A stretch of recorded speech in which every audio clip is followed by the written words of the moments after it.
I'll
3:15, it is on the clock.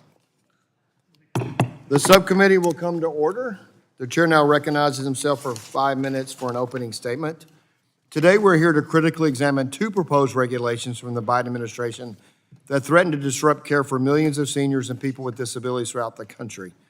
The proposed minimum staffing rule would require nursing homes to have a minimum number of registered nurses and nurse aides, while the Medicaid access rule would require home health agencies to pass through a minimum of 80% of all payments to the direct care workforce.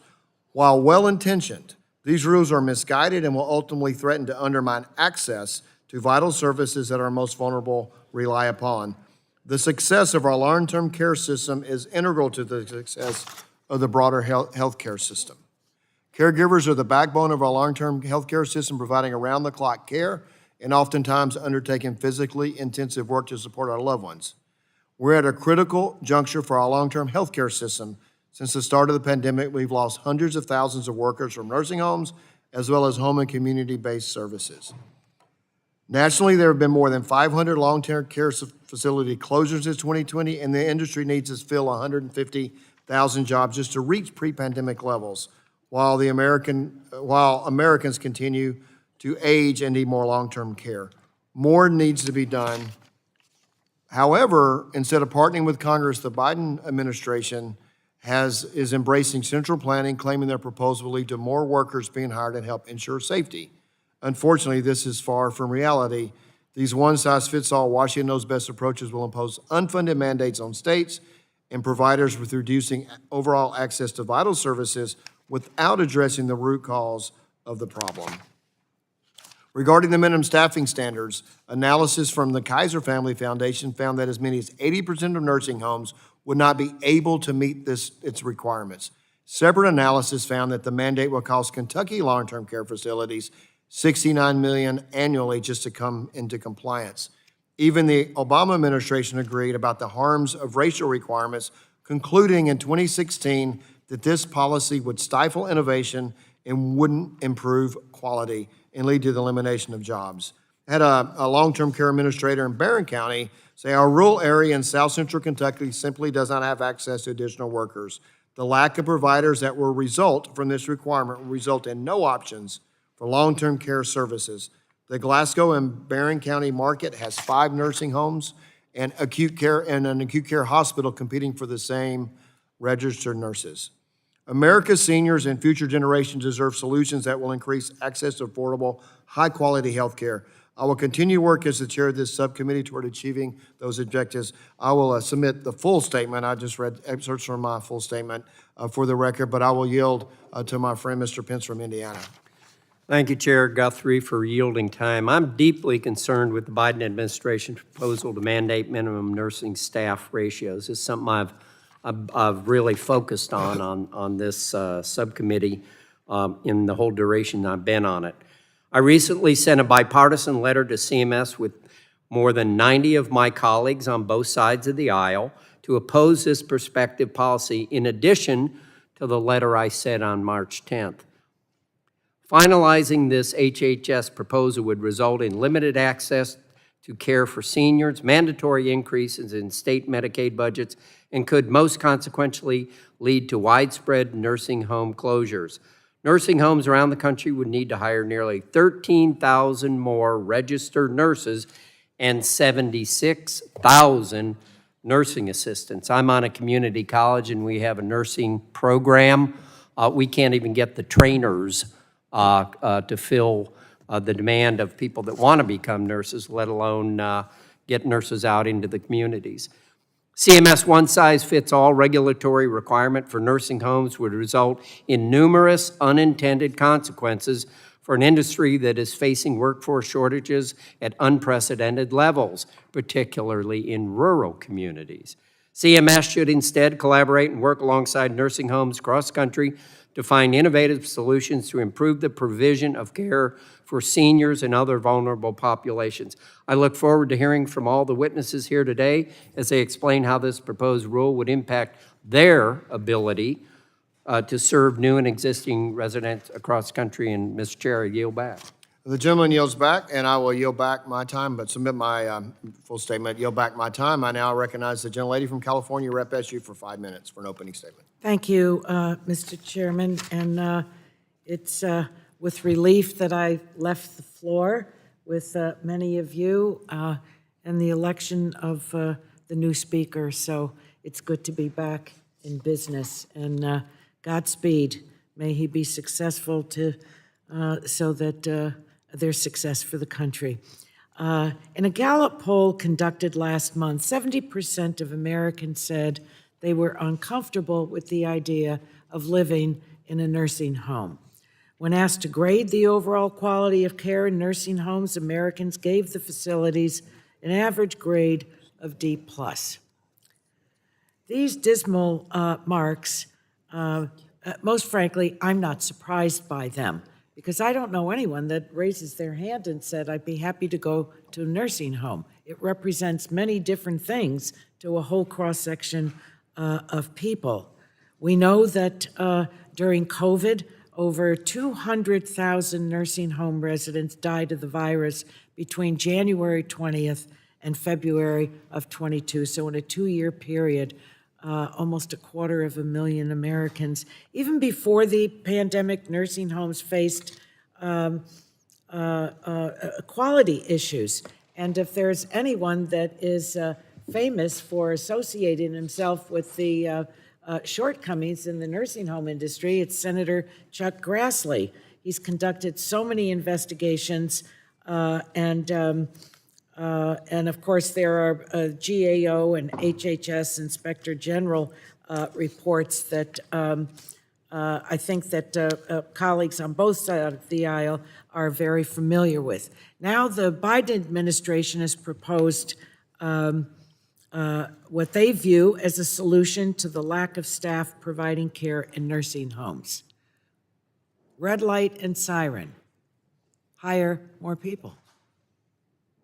It's as simple as that. We've all, I think, been in a hospital or a healthcare setting where there's a button. And when we press that button, we want someone to come to us.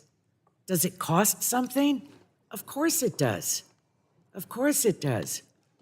But if no one comes when you press the button, things go downhill from there.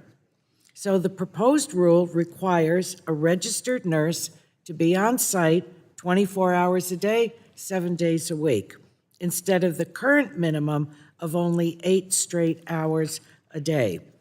The rule also requires 1 registered nurse for every 44 residents and 1 nurse aide for every 10 residents. The rule phases in for most facilities over 3 years, but gives rural facilities 5 years to come into compliance. It also provides $75 million in grants to train nurse aides.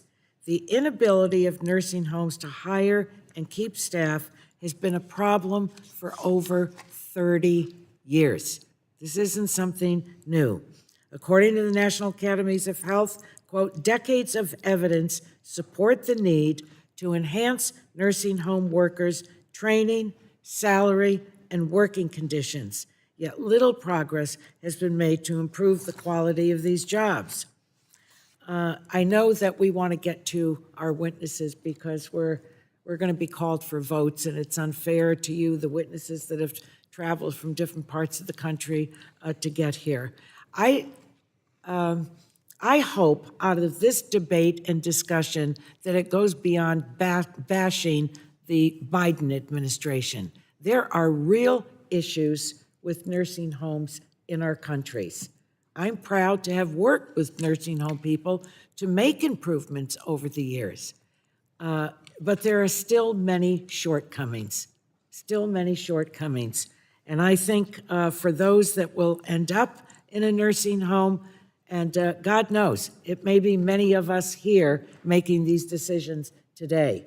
When we press the button, We want someone to come, and they need to be well-trained, and that the people that they are serving can be served. I have a constituent. She's a quadriplegic. She depends on home-based services for daily activities. It's next to impossible for her to find a place that can give her the kind of care that she needs. We can do much better in this country. I was going to yield back time, and I've gone over the time. Thank you. Thank you, Mr. Chairman. Thank you. The gentlelady yields back. The chair recognizes the chair of the full committee, Chair Rogers, for 5 minutes for an opening statement. I'd like to thank our witnesses for being here today. As many of you know, our son Cole was born with that extra 21st chromosome. Most of you know it as Down syndrome. And today, Cole is a 16-year-old. He's a high school student with big dreams. He wants to be a football player or a coach, a pastor, a race car driver, and he's dreaming of going to college. For people with disabilities like Cole, others born with intellectual and developmental disabilities, or even seniors facing physical limitations in their everyday lives, the sky is truly the limit to their potential.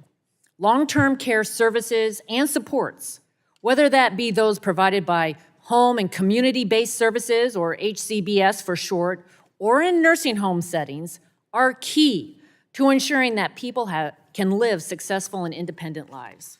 As many of us know, there is a shortage of long-term care providers.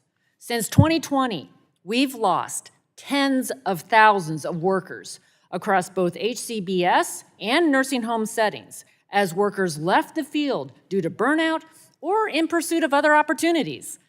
While these stressors were present in the long-term care field prior to the pandemic, they've gotten worse. Even as other parts of the healthcare field began to return to pre-pandemic employment levels, the future of care for seniors and people with disabilities depends on us finding a way to support long-term care workers. I've been troubled by recent proposals from the Biden administration that, while they may be well-intentioned, I am concerned are going to further undermine this workforce. The administration proposed the so-called Medicaid access rule, which would require home health agencies to pass through a minimum of 80% of all reimbursements directly to the direct care workforce. State Medicaid directors and advocates, however, have raised concerns, stating that such a high threshold is out of reach for most agencies and would require agencies to have to reduce service and staff to be able to ensure that they comply with the rule. Put simply, this proposal would actively undermine access to care, running counter to the very name of the rule. Additionally, just last month, the administration followed the access rule with a proposal to require minimum staffing levels for nursing homes. Like the access rule, this minimum staffing rule is setting unrealistic staffing thresholds. Independent analysis have found that as many as 80% of all nursing homes, 80% of all nursing homes will not be able to meet the requirements of the rule, meaning that facilities are going to have to increase costs even further, reduce censuses, and stop accepting new residents, or potentially even close. We all believe in access to high-quality care, but proposed requirements that are untenable for 4 out of 5 nursing homes do not represent a serious solution. And those who rely on skilled nursing care deserve better than a proposal that will dramatically reduce their care. These top-down approaches are not the way forward in supporting seniors and people with disabilities. And it's my hope today that we will begin a conversation on ways that we can find more meaningful solutions to help those in need. We cannot let this rule simply go into effect and watch idly as individuals with disabilities and seniors lose the support they need to maintain their independence. We do not want to see people forced into hospitals for chronic conditions that could have been avoided. You know, I often say this, I am proud of the bipartisan work of this committee, from passing Lower Cost, More Transparency Act, to making healthcare more affordable and accessible, to reauthorizing Mr. Guthrie's Support Act to help those struggling with substance use disorder, And I'll note that my colleague, Mr. Pence, has just led a bipartisan letter to the administration with over 90 members raising concerns with the nursing home staffing rule. I hope, in the spirit of bipartisanship, we can discuss these policies and find a pathway forward that helps people with disabilities and seniors get the access and the care that they need. I yield back. Gentlelady yields back. The chair yields back. The chair will now recognize the ranking member of the full committee, Mr. Pallone, for 5 minutes for questions, for opening statement. Thank you, Mr. Chairman. Today's hearing is important. Quite frankly, it deserves thoughtful consideration and discussion, not being shoved in between the ongoing Republican efforts to elect a speaker that has repeatedly caused committee activity to be delayed for hours on end over the last 3 weeks. Due to all of this uncertainty, we were not able to include a witness who had been considering, we have been considering, who is quadriplegic and receives insurance through Medicaid. Travel is understandably challenging for him as he needs to make sure it works not just for his schedule, but also for his personal care worker. Unfortunately, given the unpredictability, we were not able to guarantee that this witness would be able to make his return flight.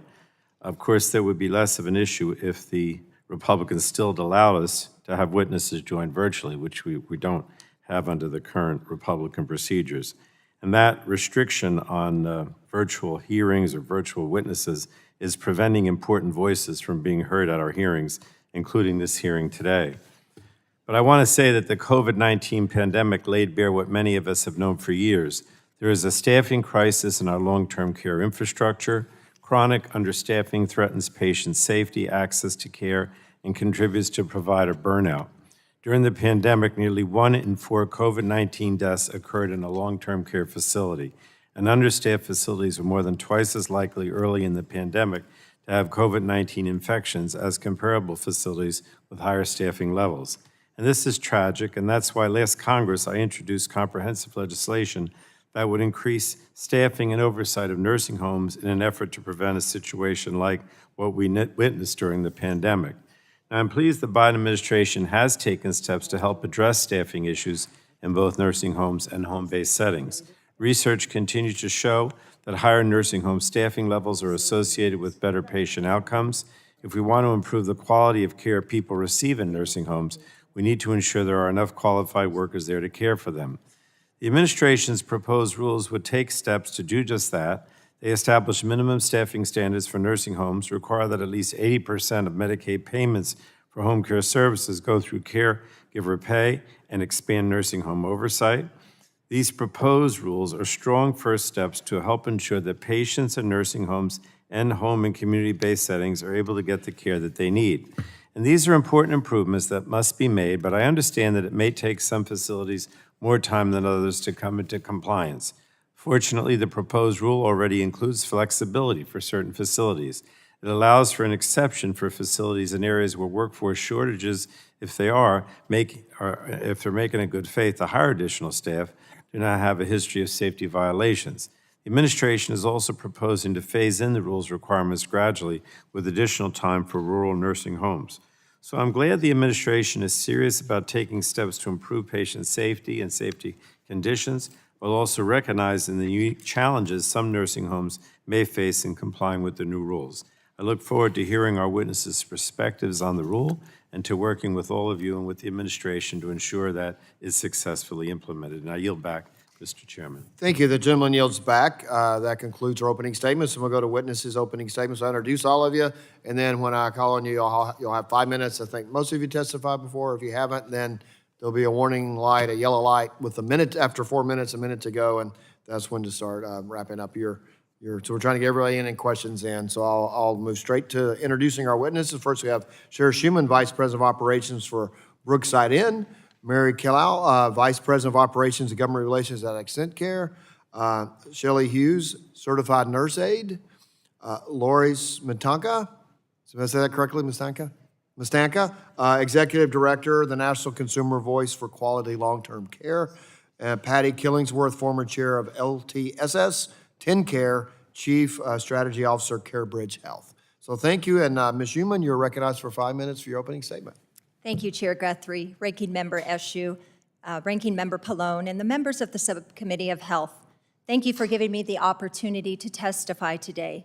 My name is Sarah Schumann, and I'm the operator of Brookside Inn and Brookside Rehabilitation in Castle Rock, Colorado, just south of Denver. I'm here to talk to you about the long-term care workforce and how the recently proposed staffing mandate from the Centers for Medicare and Medicaid Services will have dangerous consequences, specifically limiting access to care for our most vulnerable. I'm a second-generation nursing home operator. My father, a physician, founded our organization. I grew up in a multi-generational household, and we had the privilege to serve 3 of my grandparents who eventually lived and passed in our communities. My mother, my grandmother, 3 of my great-grandparents, and numerous aunts were all licensed registered nurses. Inspired by the nurturing of these women, I chose to become a chaplain and a certified nursing assistant. My life has been blessed with a deep love for our elders and profound admiration of nurses. Having dedicated my adult life to seniors in long-term care, I can say without a doubt that this is more than just a job. That's why the current workforce challenges and the looming federal staffing mandate are heartbreaking and terrifying. We are still in recovery mode from the challenges of the pandemic. Our staff are true heroes. Nursing homes are facing a historic labor shortage, and the proposed staffing mandate will only make things worse. Colorado is one of the fastest growing elderly populations, but like the rest of our nation, our caregiver workforce cannot keep pace. We are doing everything we can to recruit more caregivers, but there are significant obstacles. All of our local healthcare providers are recruiting nurses as well. To attract more workers, Brookside has increased our wages by more than 40% in almost all caregiver positions. We have increased our benefits package. But even with the higher pay and better incentives, we are still facing hiring challenges simply because the number of qualified caregivers that we need are not there. Unfortunately, at times we have had to turn to costly staffing agencies. I'm concerned the staffing mandate would have the unintended consequence of increasing the use of agency staff. That is not the best solution for quality of care for our residents, and it's financially unsustainable. In one of our facilities, 85% of our residents rely on Medicaid. A recent analysis of the staffing mandate found that facilities with a higher Medicaid census were less likely to meet the proposed requirements. Again, I am concerned that the administration does not realize the unintended consequences of this policy and how it will disproportionately impact underprivileged seniors and underserved communities. Like most of the profession, Wall Street does not own my company. We serve residents on Medicaid, and we do not have the resources to fund this unfunded mandate.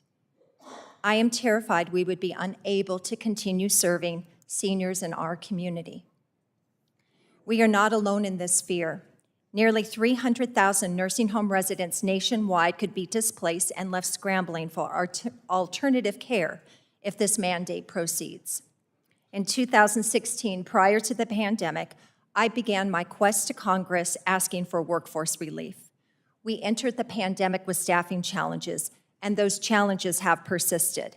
We cannot be expected to just magically grow new caregivers. Instead of an impossible mandate, something that 94% of nursing homes, mine included, cannot currently meet, we should be implementing solutions together, such as workforce recruitment programs, student loan forgiveness, and tax credits for those choosing to work in our profession. And we should be investing in our nursing schools and learning institutions to help build a pipeline of caregivers for a growing elderly population. The caregivers in our nursing homes care deeply for our beloved residents. The work we do is sacred. This is one of the most compassionate and selfless professions in the world, and we need your support. As I wrap up my time with you, I'd like to ask the committee, is there a way we can work together to create supportive policies that will actually make a difference in the lives of our seniors and our long-term care staff? How can we together serve our precious elders? How can we collaborate to support our nursing professionals? Can we together create solutions to develop a much-needed workforce for skilled nursing communities? Thank you. Thank you. The gentlelady yields back. The chair will now recognize Ms. Killough for 5 minutes for opening statement. Thank you. Ranking Member Pallone, Chairman Guthrie, Ranking Member Ashu, and the members of the Energy and Commerce Health Subcommittee, thank you for the invitation to testify today and the opportunity to provide insight into issues related to direct care workforce and access to Medicaid home and community-based services. My name is Mary Killough, and I serve as Vice President of Operations for AccentCare Personal Care Services in Illinois. Our agency started operating in 1984 and employs over 2,100 home care aides who provide home and community-based services to over 2,900 older adults and individuals with disabilities in their homes. As a leader of HCBS Home Health and Hospice Services, AccentCare serves the entire home care continuum, consistently delivering high-quality care for our patients and program participants. In addition to providing HCBS services in Illinois, AccentCare employs over 15,000 direct care workers who deliver over 15 million hours of care annually in Arizona, New York, and Texas. Since graduating from law school, I have spent the last 30 years working to protect and care for older adults and individuals with disabilities. As a Cook County State's Attorney, I prosecuted cases against individuals who victimize seniors and persons with disabilities. As the Deputy Director of the Illinois Department on Aging, I served under 2 governors and managed the agency that directed and implemented most aspects of aging policy and planning throughout the entire state, including the largest waiver, the aging waiver. And then now, as a senior leader at one of the largest provider of home and community-based services in Chicagoland, I am fortunate enough to work along dedicated colleagues like Ella Grays and home care aides that have been with the agency that I work at for over 2 decades. The direct care workforce is in crisis, and it will require a wide range of policy, programmatic changes to meet the current and future demands of HCBS. Unfortunately, the administration's proposal mandated that HCBS providers pass through 80% of Medicaid payments to direct care workers will not achieve the desired objective of increasing access to services or expanding the workforce. In fact, it would have the opposite effect. As I addressed in my written testimony, if CMS finalizes the proposed one-size-fits-all federally mandated wage threshold, the likely outcome would be that home care provider will close and providers reducing their service areas, with these impacts being most felt for the smaller agencies or rural providers that serve participants from racial and ethnic minority groups. AccentCare fully supports higher wages for the direct care workforce, and we've been actively advocating in our 4 operating states for higher payment rates with the purpose of increasing home care aid wages. The administration's proposal does not address the primary issue that has been suppressing direct care workers' wages, and that is the historically underfunded provider payments, the very payments that allow us to provide wages to our direct care workforce. States are making investments to increase payments to support HCPS and the direct care workers who provide the services. The overly prescriptive 80% wage pass-through requirement would jeopardize that progress. In fact, we note that many states, including those making those historic investments, such as Texas, have expressed concerns with the proposal. We must not undercut efforts to expand HCBS workforce, increase wages, and improve quality of life for workers and program participants. Solutions to the workforce shortage will require home care providers, state and federal policymakers, key stakeholders to thoughtfully examine not only the wages and benefits provided, but the myriad of issues that have been identified over the past decades that are limiting employment growth of direct care workforce. Ensuring access to long-term care services within Medicaid program will require a comprehensive approach with a wide range of policy reforms, while maintaining the state's flexibility as prescribed under the Medicaid Act. My colleagues At AccentCare, and I welcome the opportunity to work with the committee, the administration, and a broad group of stakeholders to provide a pathway to increase access to home care and services and to maximize direct care worker wages. By working together, we can solve this issue. Thank you so much. Thank you, Ms. Killough. The chair now recognizes Ms. Hughes for 5 minutes for her opening statement. Thank you, members of the subcommittee, for inviting me to speak today. My name is Shelly Hughes, and I am a certified nurse's aide at a nursing home in Bellingham, Washington, and a proud member of SCIU Local 775. I speak before you on behalf of the millions of nursing home workers across the country whose lives depend on the choices and actions of our lawmakers. We need safe staffing now. That is not an opinion, that is a fact. We have one united thesis. Our long-term care system is on the verge of collapsing, and short staffing is the catalyst. A strong federal minimum staffing standard is the best way to rectify the devastating and deadly consequences of this crisis. CMS has proposed such a standard, and it is imperative that we strengthen, implement, and enforce this rule to the fullest extent. If anything good came out of the COVID-19 pandemic, it was being finally forced to confront the dire straits nursing homes are in.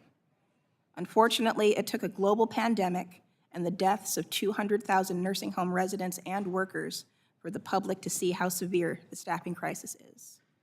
But these issues are not new. Our population is rapidly aging, and plenty of people want to do this work. So why is CNA turnover at nearly 100%? Poverty wages, a lack of benefits and training opportunities, and so much more have made the nursing home jobs we love nearly impossible to do. But short staffing tops that list. All of our residents have unique needs and require specialized care. Tasks that take only a few minutes for you or me could take my residents 45 minutes. You have to move at their individual pace, but when you're working short-staffed, you often don't have that luxury. I often work nights, 9 p.m. to 9 a.m., but the urgency of care doesn't set with the sun. Because of short staffing, I regularly work as one of 2 CNAs for 60 residents in our long-term care unit. That means 30 residents per CNA. How can you care for 30 individuals in just 12 hours? Short staffing forces CNAs to make impossible, painful choices every day. What would you do in this scenario? You're the only CNA on the floor for 30 residents, and Mr. Smith is ready for his bath. You've gotten Mr. Smith undressed and are helping him into the tub. Suddenly, a few rooms down, you hear a bang and Mrs. Jones calling for help. Do you leave Mr. Smith naked and alone in the bathroom? Or do you run to Mrs. Jones, who may have fallen and injured herself? All the while, Mr. Johnson down the hall is urinated in bed and is laying in soiled clothes and sheets. Who do you help first? I cannot describe the heartbreak CNAs experience when we'd have to tell a resident, I can't, or not now, or when we don't have time to speak with them at all. I've dedicated my life to this work, but because of short staffing, I often feel helpless and defeated. Sometimes I get in my car and sob because my residents were robbed of the quality care and time I promised to give them. We are stuck in an existential loop where low staffing leads to even more low staffing. A federal minimum staffing standard can end this cycle. Nursing home residents are living, breathing people with fears and passions and ambitions. Their needs change daily and unexpectedly. We are seeing more and more residents with mental health needs which require a total sea change in how a facility operates. Taking care of residents with complex needs requires an advanced skill set and enough staff to perform the necessary tasks. As it is, we don't have the training or the staff to adapt to this new reality. Residents cannot receive high-quality care without a minimum number of CNAs. We are the fuel that runs the engine in our nursing homes. We want to bring quality care to these facilities. We want residents and families to feel secure and well cared for. Workers need a seat at the table to have more transparency with our employers. A federal minimum staffing standard would hold nursing home owners accountable for what happens in their facilities and would ensure public funding for nursing homes goes to the bedside and not into pocketbooks. We've called for help for decades. We hear over and over that decision makers are committed to taking action. When our elected leaders and employers say we're in this together, we want to trust that they mean it. But increased funding and resources are dangled before us like a carrot on a stick. Right now, we have an opportunity to end this dangerous game. A strong federal minimum staffing standard for nursing homes is the best action we can take to move toward a long-term care system that provides dignified care to those that need it, that attracts, retains, and sufficiently compensates a professional workforce. Only then can we meet the challenges we face in the coming decades. Thank you. Thank you. Thank you for your testimony. Ms. Smetanka, you are now recognized for 5 minutes for your opening statement. Chairman Guthrie, Ranking Member Eshoo, distinguished members of the committee, thank you for holding this important hearing. The National Consumer Voice for Quality Long-Term Care works with and on behalf of long-term care consumers and their families. Most of us will need care and support during our lifetime. Whether provided at home or in a long-term care setting, nursing staff must be available to provide quality care. The proposed nursing home minimum staffing and HCBS access rules are designed to help ensure that there are adequate nursing staff to meet the needs of care recipients while also improving access to care. Inadequate staffing in nursing homes is a decades-old problem, resulting in basic care being omitted, long delays, and harm to both residents and workers. The current federal requirement for sufficient staff to meet resident needs has been inadequately implemented and enforced. Thus, staffing levels vary widely in facilities. The impact of short staffing is disturbing. Residents being left in bed over entire weekends, twice-a-week showers being reduced to weekly, yet still often missed. Residents eating alone in their rooms because not enough staff can help transport them to the dining room, and waiting more than an hour for help to go to the bathroom, that help not coming, and sitting in soiled clothes until someone finally arrives. One resident talked about her neighbor who, having a medical emergency, called for help, yet died when no one responded after nearly 45 minutes. Staff also tell us about being responsible for 15, 20, or more residents per shift and having to make difficult choices regarding whose needs are going to wait or if they're going to be met at all. One resident told us, understaffing means you don't get cleaned or changed, which leaves you susceptible to all kinds of sicknesses, and that's counterintuitive to how you're supposed to live in a nursing home. You're not supposed to get sicker here because of low staffing. 22 years after a CMS-sponsored comprehensive study identified minimum levels of licensed nurse and nurse aide time necessary to prevent harm to residents, most nursing homes still do not meet this basic staffing level because it's never been required or enforced. It is possible, however, to meet recommended staffing levels. Data shows that thousands of homes do it every day. These are primarily nonprofit nursing homes, and they provide about 43 minutes more staff time each day than the average for-profit home. The location of these facilities, rural versus urban, is not a factor. It's not that facilities can't staff to recommended levels, it's that they choose not to. The benefits to residents of higher staffing are indisputable. Higher levels improve quality care. Most homes that are highly rated in all 5-star categories provide at least 4.1 hours per resident day of care. As staffing levels decrease, so do star ratings. Most troubling, as staffing levels decrease, the likelihood of a home being cited for resident abuse increases significantly. Each year, tens of billions of public dollars are paid to the nursing home industry, yet the outcomes of many homes are unacceptable. A review of Medicare cost reports and a look into the widespread industry use of related party transactions raise critical questions about how Medicaid and Medicare dollars are spent, whether the money goes towards care or profit.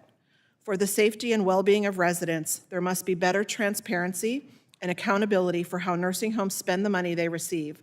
A staffing standard is simply a mechanism to ensure that public dollars go towards direct care. Achieving quality care requires developing and supporting the long-term care workforce. This includes ensuring a living wage, skills training, career ladders, and quality jobs. To the extent that there are workforce shortages in communities, efforts to promote recruitment and retention of staff must be a priority. It is not an excuse, however, for accepting substandard care for beneficiaries. The proposed HCBS access rule also seeks to increase access to in-home support services by requiring the 80% of Medicaid payments go towards worker compensation and requiring additional reporting and transparency. These proposed rules, when finalized, will create better jobs, reduce turnover, and increase access to home and community-based services. Calls to inhibit the rules are unjustifiable. Residents and home care consumers are going without needed care and services. The proposed rules will help move us in the right direction. Now is the time to ensure that beneficiaries have access to necessary staff and good care. Thank you. Thank you. Thank you for your testimony. The chair now recognizes Ms. Killingsworth for 5 minutes for your opening statement. Thank you, Chairman Guthrie and distinguished members of the committee. My name is Patti Killingsworth. I'm a lifelong family caregiver with more than 25 years of Medicaid experience, most of that in long-term services and supports. I currently serve as a commissioner on the Medicaid and CHIP Payment and Access Commission and Chief Strategy Officer for CareBridge Health, but offer my testimony today based on my personal and professional experience and my commitment to those we serve. The national shortage of the direct workforce is the greatest challenge that face LTSS programs today. My written testimony provides context regarding the longstanding and intractable nature of the problem and its impacts. So I'll focus my oral testimony on the need for a comprehensive workforce strategy, why the proposed regulations fall short of meeting that need, and the critical importance of workforce alternatives to increase personal independence and improve quality of life while helping mitigate the impacts of the workforce shortage on access to care. The direct workforce that supports individuals receiving LTSS is a common one, with aides working across long-term services and settings to deliver care. This means that any policy actions taken either by Congress or by CMS must be considered in light of the broader impact on the LTSS system, including nursing facility and HCBS programs, populations, and providers. Minimum staffing standards relative to nursing home care should not be established without due consideration of the impact of such policies on the much larger number of people receiving or waiting to receive HCBS. CMS should not perpetuate or exacerbate long-standing institutional biases in the Medicaid statute through workforce policies that drive a greater share of a limited direct workforce, as well as LTSS expenditures away from community and to the institution. Congress should instead take long overdue actions to remedy these institutional biases and assure equitable access to LTSS for Americans in the setting of their choice, while supporting states' efforts to rebalance their LTSS systems and comply with the integration mandate of the ADA. While the pass-through percentage for HCBS payments is well-intentioned, it has fundamental flaws described in my written testimony and will not ensure that the Medicaid payment is adequate, including the payment to the worker. We need a more thoughtful, data-driven approach that seeks to understand what constitutes an adequate payment for these services, how it should be appropriately allocated between the wages of direct care workers and other essential indirect employer and agency costs, and how this can be accomplished in a way that does not favor institutional care. Pay is one of a set of key elements of a comprehensive workforce strategy that includes uniform federal minimum training requirements with demonstration of competency, career pathways across secondary schools and post-secondary institutions, expanded scope of practice to encompass medication administration and routine healthcare tasks, elevating the role with commensurate increases in pay, and focusing an also limited nursing workforce on more complex skilled nursing functions, and a common approach for both nursing homes and HCBS to ensure the adequacy of Medicaid payment and funding to the workforce, including transparent, accountable reporting of Medicaid LTSS payments and costs, a data-informed approach to ensure payment adequacy based on analysis of a minimum of 2 years of payment and cost data, a consistent policy approach across nursing facility and all HCBS programs, providers, and populations that share a common workforce and workforce challenges, an enhanced FFP for state investments and increased payments to workers delivering services in more cost-effective HCBS settings, either as a state plan option or an MFP-like demonstration.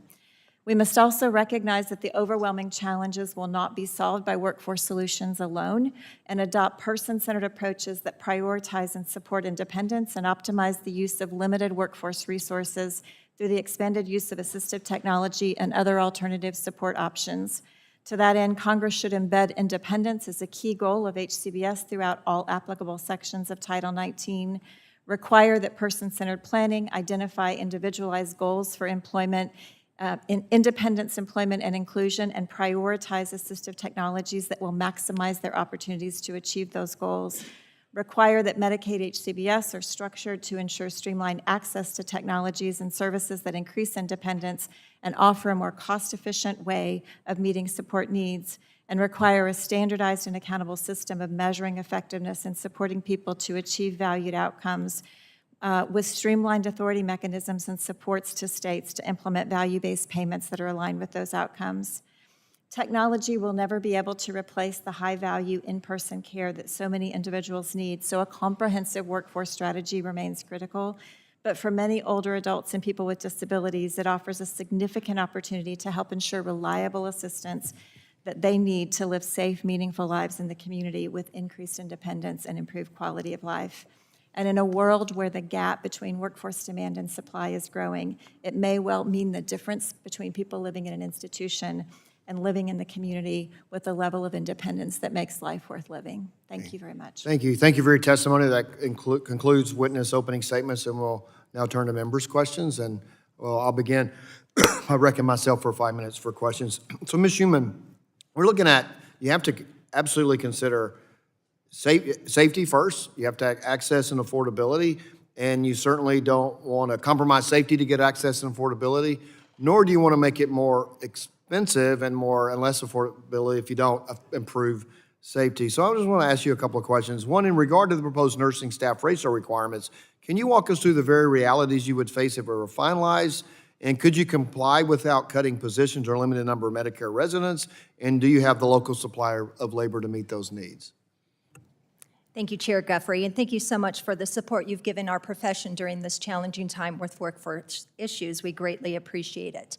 Currently, my communities would not be able to meet the RN requirement, the 24/7 requirement, and the CNA requirement. And in fact, Chairman, in the state of Colorado, we have had a 24/7 requirement for many years, and for the past 2 years, it has been waived in our state because our state realizes that there's not an availability of RNs. We have recruited my historic numbers, my RN hours during this pandemic have gone down 60%, not by choice, but because they are not available.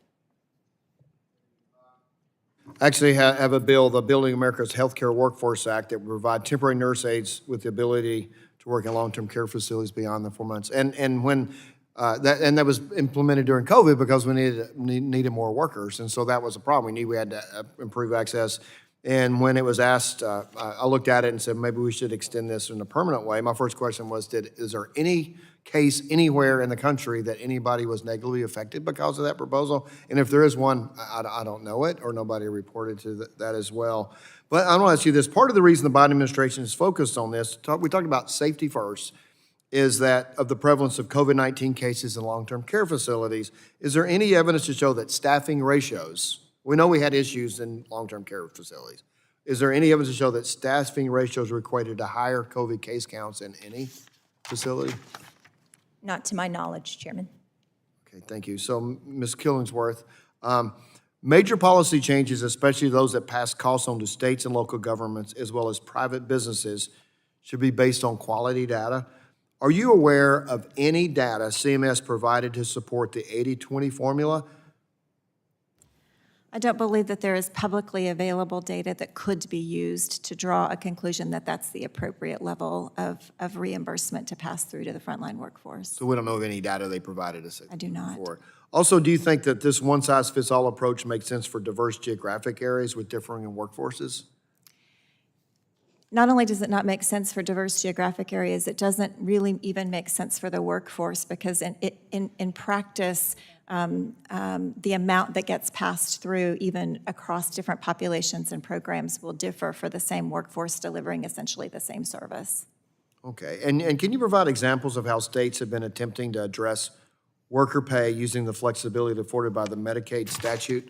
And how would CMS's rule proposal undo some of the progress individual states have made in trying to bring more people into the workforce?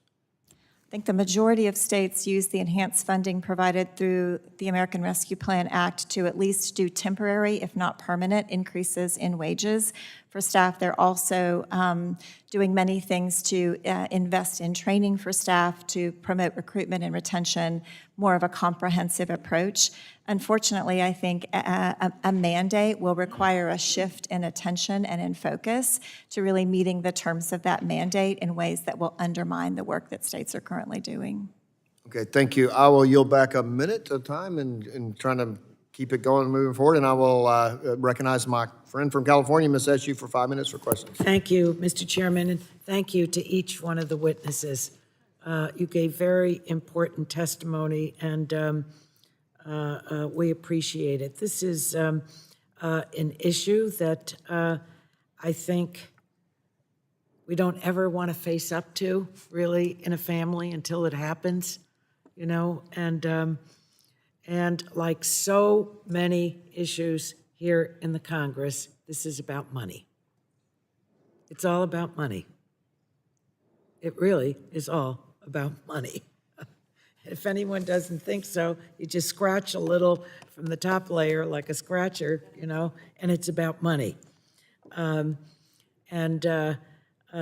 according to MacPac, nursing homes receive over $66 billion from the Medicaid program alone. About 1.3 million Americans live in nursing homes. What is the typical wage for nursing aides in a nursing home? Why don't we start with you, Ms. Schumann? What's the typical wage for a nursing aide? Thank you, Ranking Member. It does depend, of course, on locality. My starting wage for a nurse aide is $23 an hour, plus shift differentials, plus benefits, including full paid insurance and insurance for their children for health, medical, dental, and 3.5 weeks a year of paid time off. Now, in your testimony, you noted that your nursing home increased wages by more than 40% in all caregiver positions. What were the wages before you increased them 40%? Our wages were 18. The increase in 40% also includes overtime and additional benefits So it was $18 an hour before that. with shift differentials. And Ms. Hughes, what's the story with where you work? Where I work in Washington, we've recently gotten the floor for CNAs up to $20 an hour. There are some facilities that are offering similar wages, 22, 23, 24. A lot of those increases happened during the pandemic. Before that, our starting wages looked more like 16, 17. And as the wages went up, were there fewer people to fill those positions? Or Eventually, did it solidify the workforce and say, It well, helped at to least now stabilize. we're getting paid more? it helped to stabilize the workforce. I can remember personally begging people just to hold on until, we got a new contract negotiated, because it seemed like there was going to be some new money available for raises. So in my facility, yeah, we were able to hang on to workers a little bit better than some of the surrounding facilities. So there was an increase, are most of the patients Medicaid where you work? Yes, in our long-term care unit, most of those people And are. Ms. Schumann, what about your place? I One of our admire your, communities. the tradition in your family of nursing and care. Are the majority of your patients, your clients, Medicaid? Thank you. In one of our communities, it is 85%, so yes. 85% Medicaid. Well, I think that if we want a level of care that we can be proud of, and have anyone from any of our relatives in a place of care, people need to be paid. I don't think anyone that's working in this industry is demanding that their demands are off the charts. But unless you have enough people being paid, and you've increased, which is very good, they simply, you know what it does for where there are fewer, in my view, fewer caregivers, even if their pay has gone up, if there aren't enough, it degrades the level of work that those workers can do. I raised 2 children. Some days, they're 18 months apart, I thought I had 10 children in terms of their demands. Now, I'm not saying every patient is a child, but it takes a lot. I took care of my mother and father. I took care of them, and it takes a great deal to take good care of them. So I don't know about the rest of the members. I think it's very important, and I know it cuts into profits, and that's the issue. But we need a sustained workforce that they work hard. They earn this pay.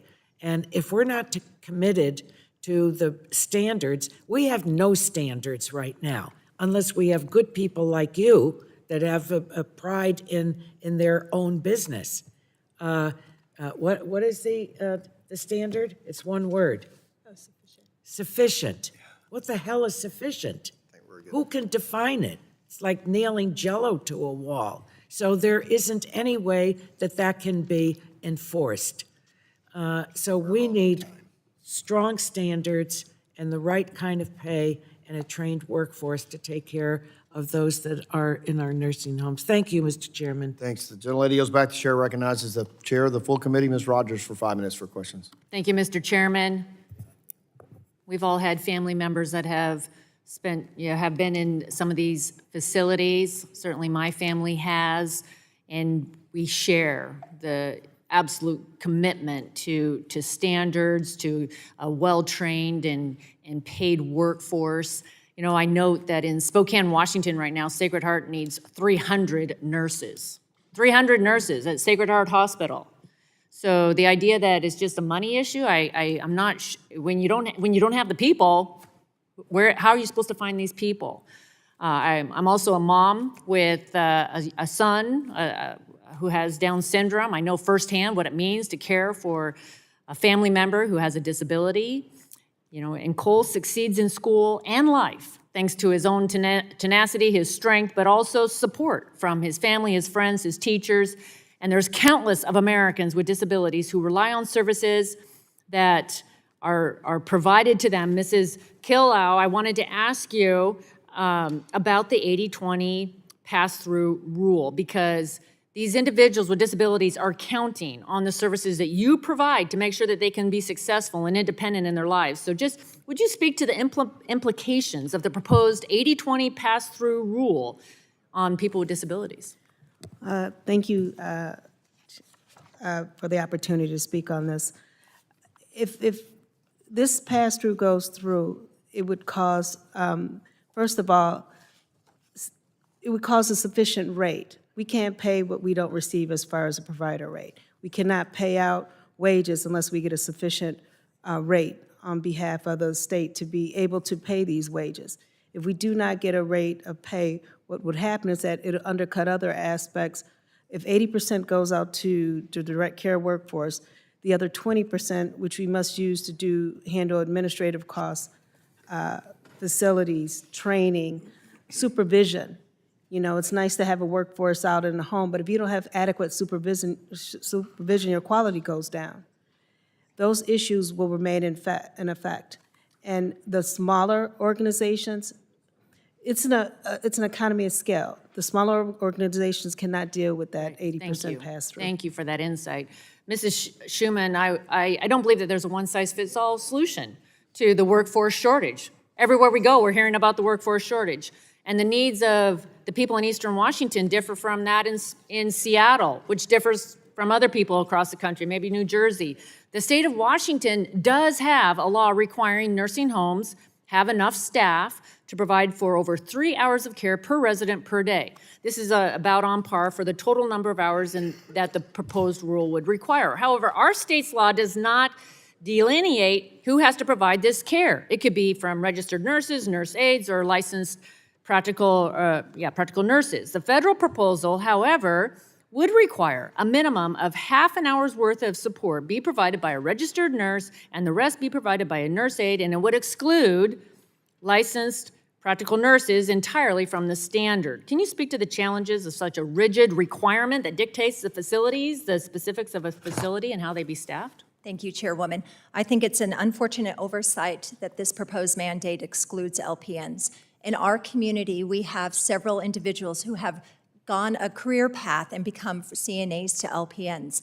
LPNs bring a much-needed diversity to our community. They work in tandem with registered nurses and physicians and CNAs to provide outcomes of care.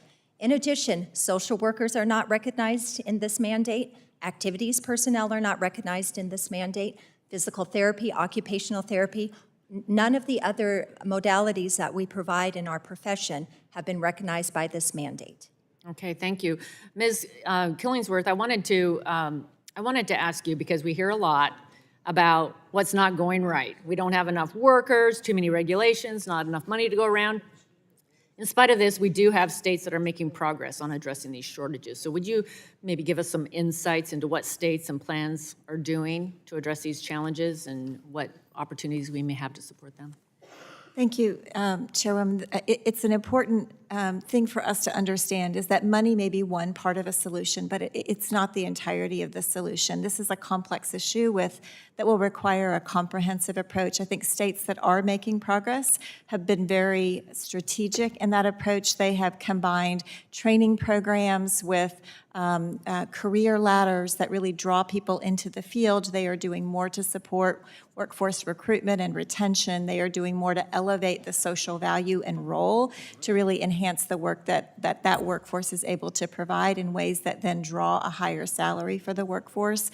So there are opportunities to make progress, but as a practical matter, we are at a place in this country where we do not have enough people to deliver all of the supports that individuals need, and you can't regulate or buy your way out of that problem. Thank you. Thank you all for being here and what you do. I yield back. Thank you. And now we're kind of even with the ranking member and chair, so we're going to try to stick to 5 minutes. We can get as many questions as we can before vote. So, Mr. Pallone, you're recognized for 5 minutes. Thank you, Mr. Chairman. Republicans claim that the rules under discussion today are an unfunded mandate, but last Congress, when Democrats on this committee voted to provide states with a substantial increase in federal dollars to invest in the home and community-based services and the HCBS workforce, Republicans stood in opposition. Meanwhile, they've offered no policy proposals of their own other than weakening regulations.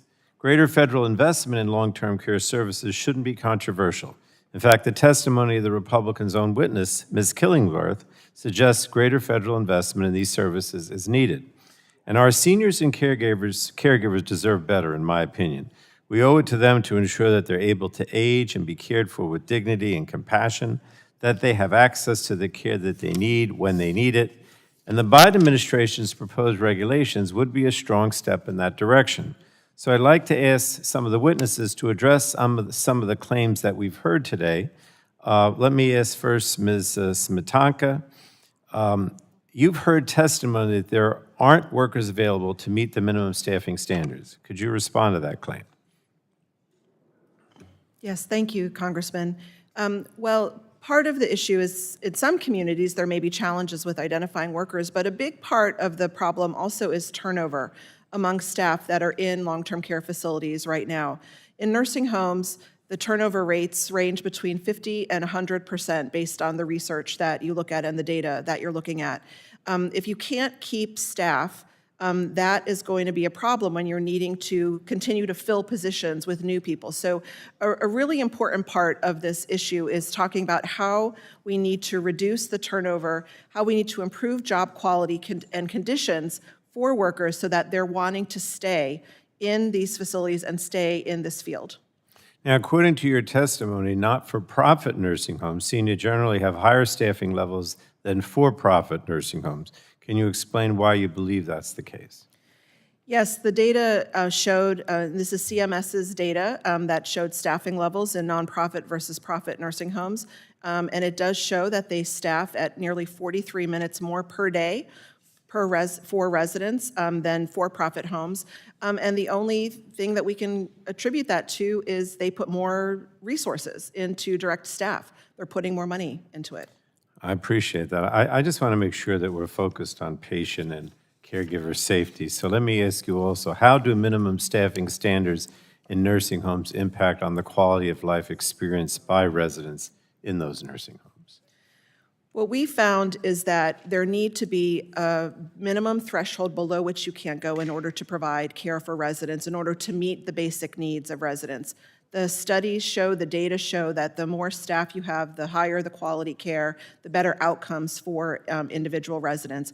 By having the staff on hand, not only are they meeting basic needs of residents, they get to know the residents, they spend time with them, they recognize triggers, they recognize preferences and goals of those individuals. They're able to actually sit and provide the additional care that those individuals need. They're able to identify much more quickly changes in condition, and they're able to then also respond to issues that they may need if they need to redirect a resident who may be in distress or may be having outbursts of some kind. They're better able to respond to the needs of that individual person and to provide the person-centered care, which ultimately improves not only quality of life, but quality of care for those people. Well, thank you. Now, let me just ask one question of Ms. Hughes. Your testimony is particularly harrowing. You describe a situation where low staffing levels perpetuate low staffing levels. Can you talk a little about what you meant by that? Absolutely. We don't seem to have a problem with recruitment in my field of work. I know this from talking to caregivers in nursing homes all across the country.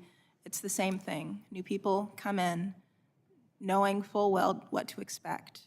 They know exactly what the pay is. They know the sort of things they will be doing in a nursing home. But what no one tells them is that the ratios will make it impossible to give decent care. It's not the low wages, it's not the back-breaking labor, it is the heartbreak that I see chase more, fresh-faced new people away than anything else. When you are low-staffed, you end up working more to try and fill those holes. That leads to burnout, which leads to call-offs, which leads to more short staffing. It's this perpetual cycle, and the only way to get out of it is just to put more people on the floor to care for our residents. Thank you so much. Thank you, Mr. Chairman. Thank you. The gentleman yields back. The chair recognizes Dr. Burgess for 5 minutes. Thank you, Mr. Chairman. Let me start by asking unanimous consent to include 3 letters into the record, one from the co-chair of the House Doctors Caucus, one from Creative Solutions in Healthcare, and one from the Texas Association for Home Care and Hospice. Thank you. Ms. Killingsworth, let me just ask you, when this hearing was noticed, I got significant feedback from providers in my area, the home care and hospice folks. There's obviously a lot of concern of what the 80-20 rule requirement is going to do to their business. Every state has different requirements and different rates at which they pay. Texas is probably on the low end of the average. But can you talk a little bit about the data methodology that CMS is using to make these determinations? What is CMS including in that 80%? So I'm not sure that I can actually speak to exactly what all CMS included in the 80%. I think that there is a need for greater definition as to what exactly is included in that 80%. I think, as you point out, it will pose significant challenges for providers, especially if that 80% is narrowly defined and it does not take into account activities that are really necessary to support retention of workers, things like training and other kinds of support that are really important for the workforce. So really clear definitions are a part of what would be needed in order to enact a regulation. But I will say again, the question is really, will the regulation solve the problem, right? Or will it create greater challenges than the challenges that we're facing today and have create even more access issues for people? And I think that's true for both of the regulations. Well, let me just tell you some of the pushback I've received on this. I have a congressional district that's sort of halfway in between the more populated eastern part of the state and the sparsely populated western part of the state. So some home care nurses have to travel a great deal. Their patients are, of course, we don't want the patients in the hospital. We want to take care of them at home as long as possible. But they've got to travel a long distance. My understanding is that their mileage calculation is not included in the 80% that's allowable by CMS. Yes, sir, that is my understanding as well, and agree would be a particular burden on rural providers. So Is there anything else that's not included in the 80% that you feel that your practitioners have to account for? I think there have been many comments submitted on the regulations, which really highlight a number of things that have been omitted from the 80%. Again, along with just a lack of clarity in terms of what all is encompassed within the 80%. But I'll say again, that it is the threshold itself, along with the lack of clear definition as to what should be included or excluded, that is problematic. Ms. Schumann, let me ask you a question. You mentioned about licensed practical, and thank you for your answer. Licensed practical nurses, what reason has the agency given you that they will not reimburse for licensed practical nurses, or that they can't be included in this? Thank you for your question, Representative. I don't know the reason why it was not included, but I can tell you that they are licensed nurses. They are licensed. And I've worked with many. I'm a physician. I've worked with many over the years. I will also say this is a practical matter. State budgets right now are doing okay, but I will also tell you, as someone who's provided Medicaid services for 25 years back in Texas, when state budgets get tight, Medicaid reimbursements is one of the first things that feels that squeeze. So it's another area where we need to be concerned. Ms. Killough, let me just ask you, on the turnover rate side, how do you think this new rule is going to affect things on the turnover rate? With regards to home and community-based services, Yes. with regards to the pass-through, the 80% pass-through rule with regards to direct workforce will not increase the workforce with regards to adding additional people in the workforce. We do not believe it'll have that impact. I've got some additional questions. I'll submit for the record. Thank you, Mr. Chairman. Thank you. The gentleman yields back. Chair recognizes Mr. Sarbanes for 5 minutes for questions. Thank you very much, Mr. Chairman. Thanks to all our panelists, particularly Ms. Hughes. I want to thank you for your work and the work of your colleagues. You don't get enough recognition. I think you're part of, in a sense, a hidden workforce that makes the world go round. And I have a special appreciation of this because in the last year of my father's life, he was in a nursing home setting, and I saw what a difference it made to him to have the right kind of care. And it was during the pandemic, so we only got to see him twice in that final year in person.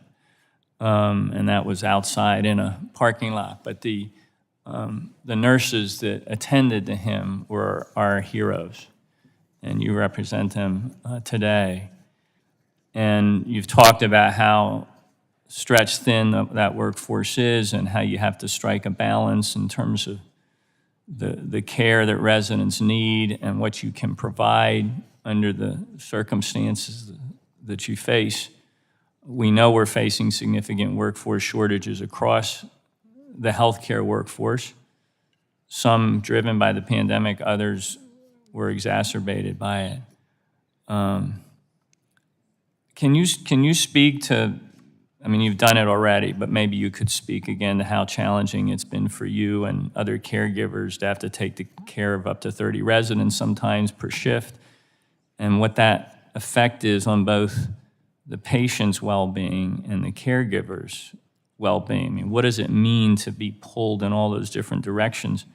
And I think you spoke to how demoralizing it is if you're someone who wants to provide care, but just can't because you're being pulled in so many directions. Absolutely. There are good days and there are bad days. When things are working the way that they're supposed to, my job is wonderful. I love my job. When we have enough staff, I actually have the time I need to spend with my residents, to talk with them, to provide the care to the level that is required. But on the days when we are staff challenged, because we're not allowed to say short-staffed, anything could happen. If you have someone, I work at night, and that tends to be when residents with dementia and Alzheimer's have their greatest difficulty. The only way to properly care for them and keep them safe is one-on-one attention. You can't leave them alone. bad things could happen. But if you're one of only 2 aides to take care of 50, 60 residents, how do you do that? How do you sit with Mr. Johnson to keep him from screaming or keep him from wandering from the facility because he's looking for his wife? He doesn't remember that she's been gone for 20 years. You can't tell him that. You have to go into their world. It's such an intimate experience. There's no way to provide that kind of care when you're pulled in multiple different directions.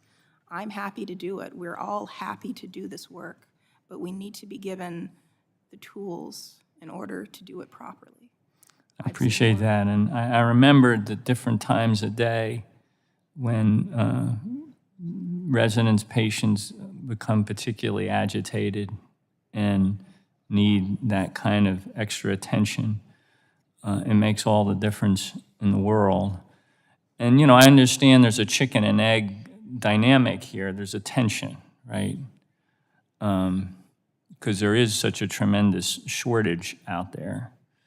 So people worry about, you know, if you just set a standard, you're like putting your head in the sand against that reality. But my view is that there needs to be a standard to drive everything else that we need to do.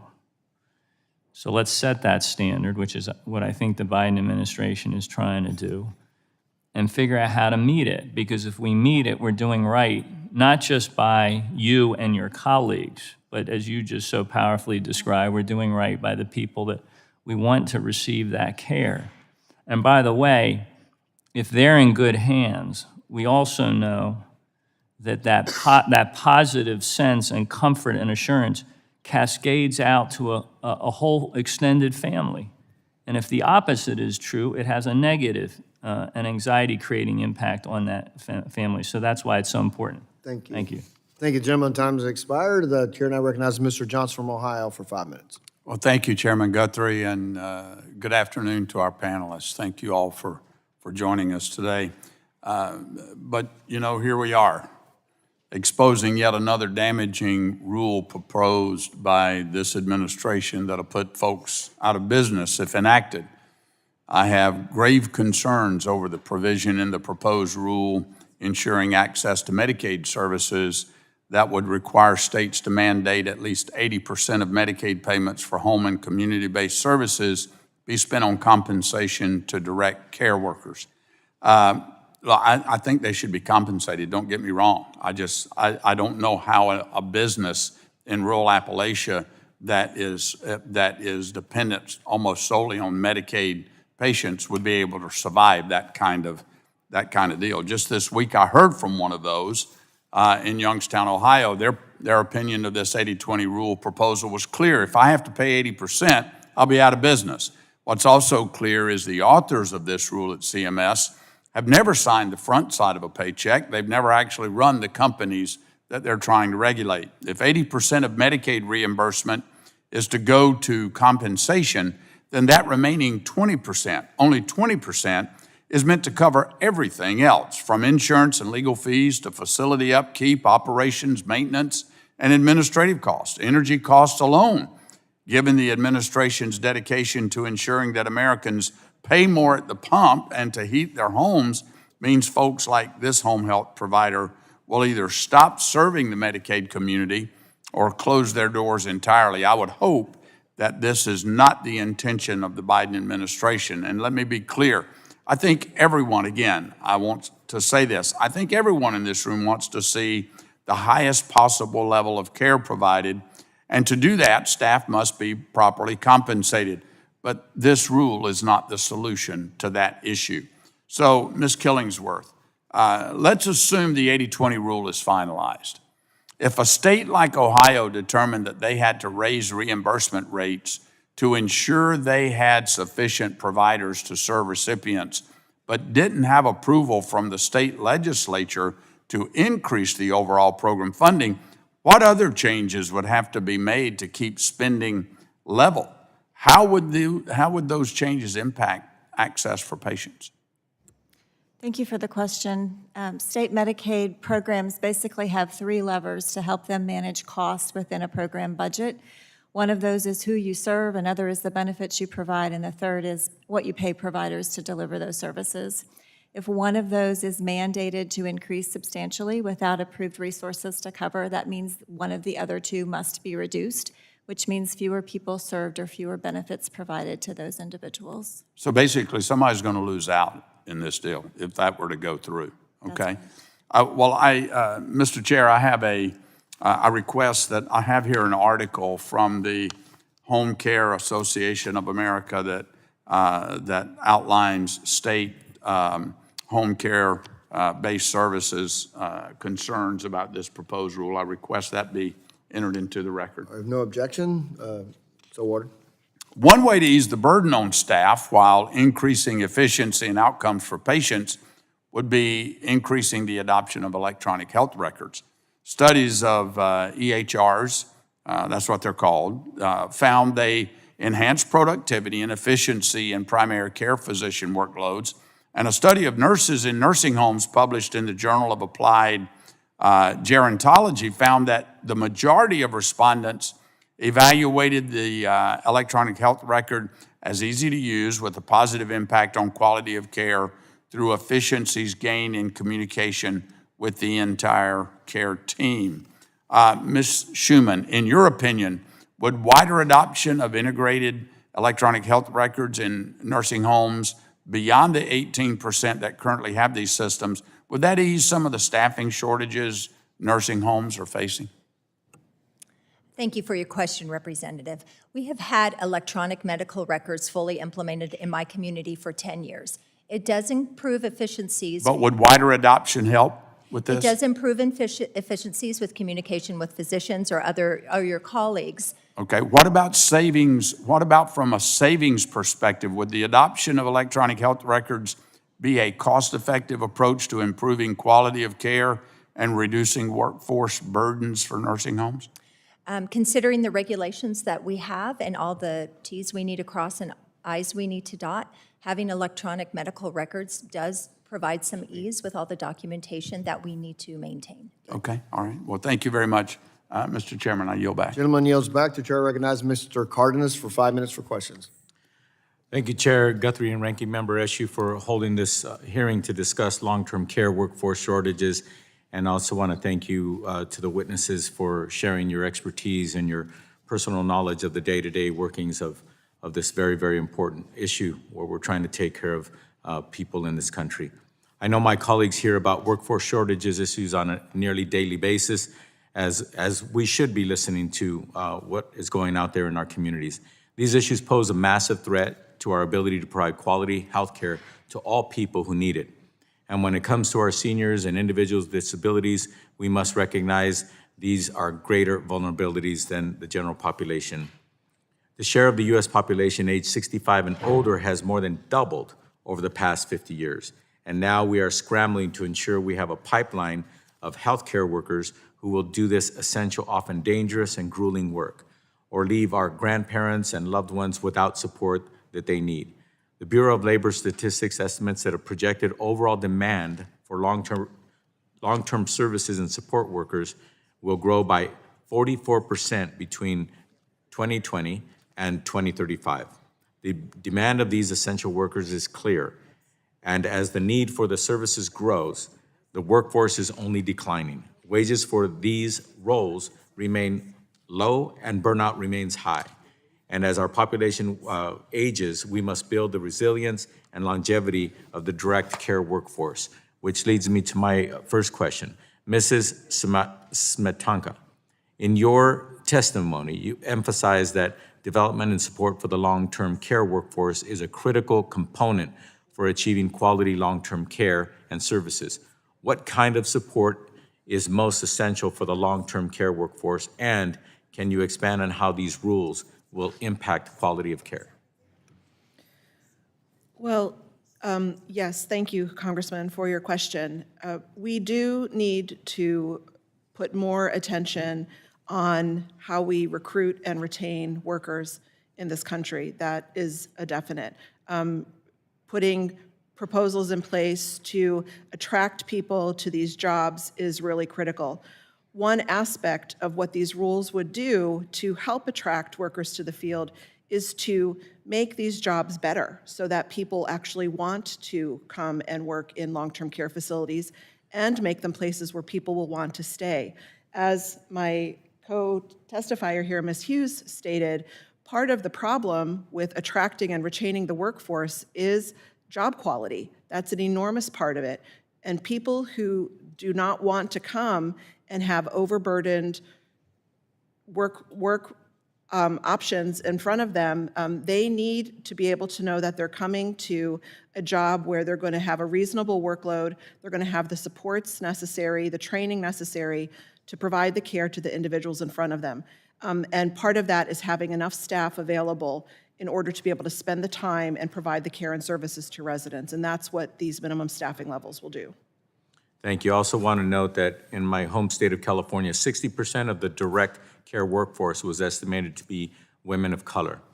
And at the national level, foreign-born workers make up about 25% of the direct care workers in the home care industry and about 19% of direct care workers in the nursing home care industry. Ms. Smetanka, can you expand on what recruitment efforts typically really entail for these types of roles, and why is there such a disproportionate reliance on immigrant labor in this industry? Well, I think the fact that these jobs have offered low wages and benefits, I think, again, heavy workloads, they've been jobs that have been very difficult to recruit for in many instances because, again, people don't want to overburden themselves with the jobs that they have, which is why we need more support. And frankly, whether it's a US-born worker or an immigrant worker or whomever, we all deserve quality jobs. And so we need to focus on improving the quality of the jobs in order to help reduce turnover and to recruit more people that want to work in this field. Thank you. Ms. Hughes, I don't have much time, so I'm going to try to make this question quick. Do you know of any fellow workers who work a full-time job and or overtime and still have the need for public assistance, whether it be child care or food assistance or some other assistance to get by on a daily, weekly, monthly basis? Absolutely. I myself, up until last year, qualified for our state Medicaid program. And you worked full-time? Yes. Okay. My time having expired, I yield back, Mr. Chairman. Thank you. The gentleman yields back. The chair recognizes Mr. Pence for 5 minutes. Thank you, Chair Guthrie and Ranking Member Eshoo, for holding this meeting. I normally don't do this, but I'm going to go way off the reservation because the chairman gave me a little extra time. And thank you all for being here today. I'd like to submit for the record, Mr. Chairman, the following document from the American Hospital Association outlining the impact this rule would have on workforce shortages across a continuum of care.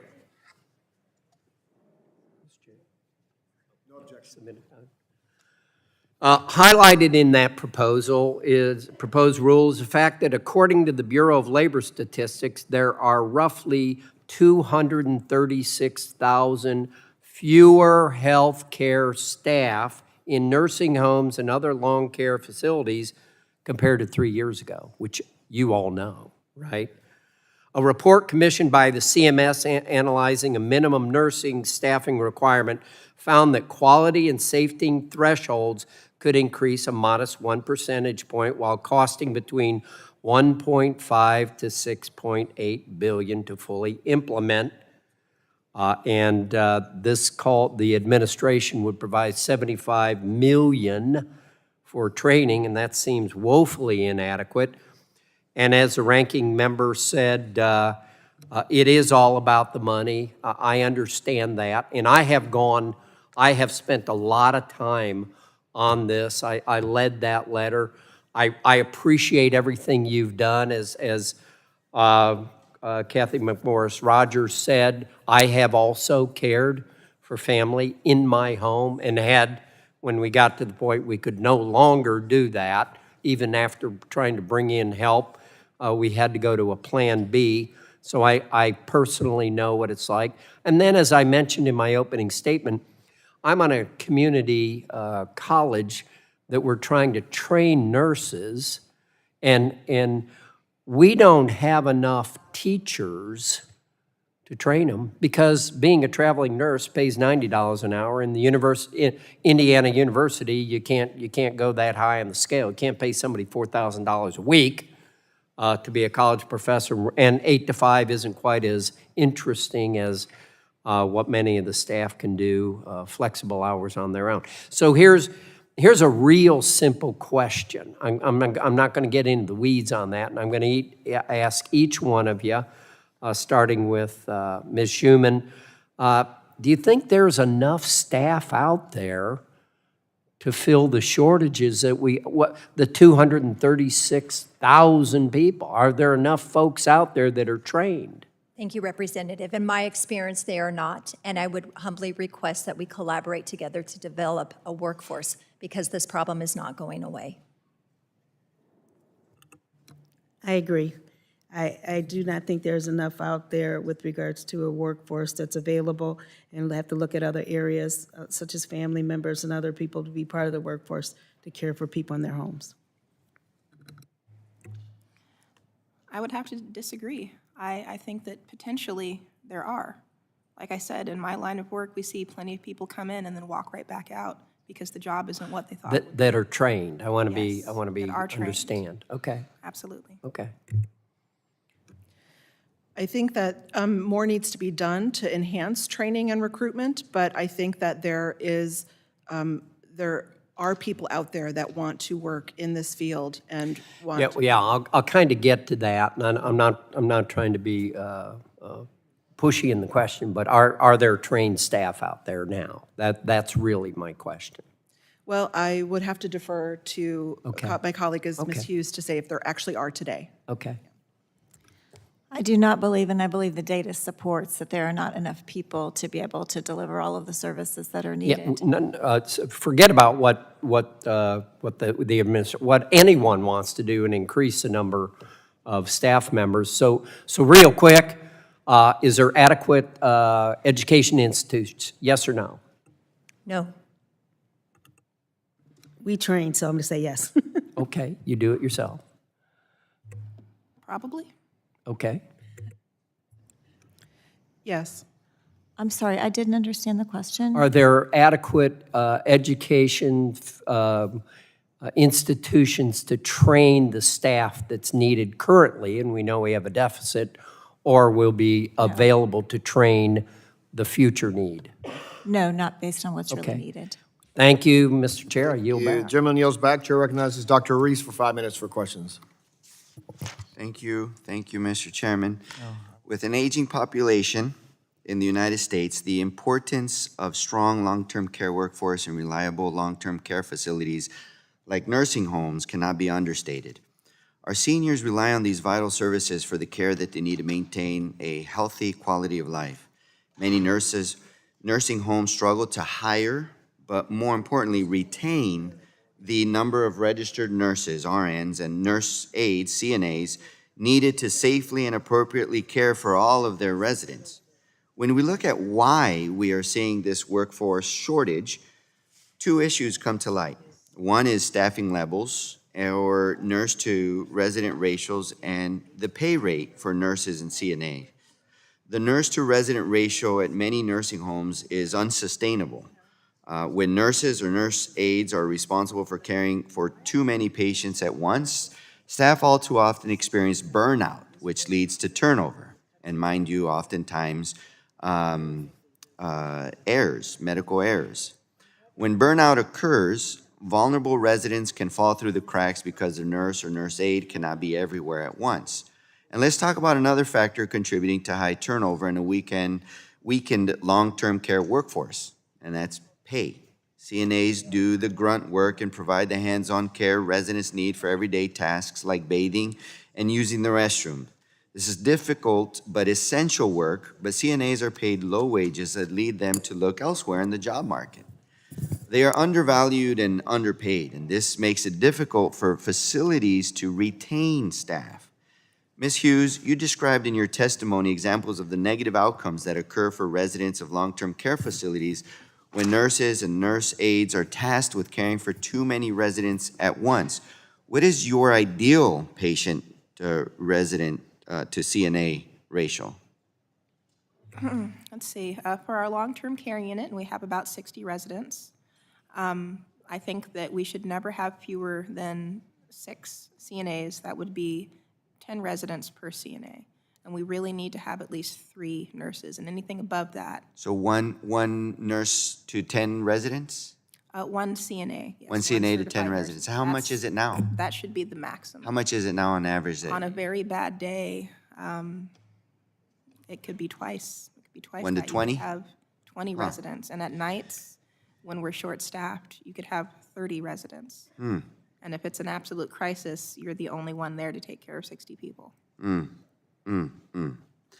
Based on your experience, Ms. Hughes, what can caregiver agencies do to improve your experience as a CNA? And what do you need from an employer to be satisfied and remain on the job as a CNA?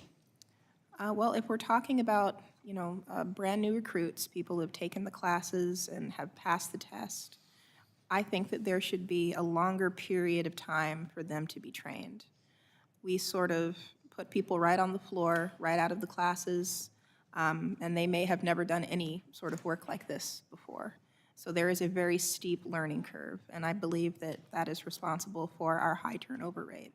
If we could give people an easier time onboarding into this job and never give them 10 residents, never give them 20 residents, not for the first year that they're working this job, but that would require us to put so many more aides on the floor. So a better onboarding with training and incremental growth and the responsibility would be helpful to relieve the immediate shock of being thrown into a situation where they're caring for 30 residents at the very beginning. Is that what? Absolutely. Okay. And, being able to work with experienced people makes a big difference. Okay, so, I've been talking about these issues in the context of long-term care facilities like nursing homes. But let's not forget the importance of home and community-based services in the long-term care sector. In-home care programs can be vital to the health and well-being of patients and can provide a much higher quality of life for certain patients and better health outcomes. But quite simply, the best way we can address the challenges we have discussed today is to fund the government so that critical programs essential to the long-term care sectors remain funded and able to do the critical work our seniors and other patients needing long-term care depend on and on them to do.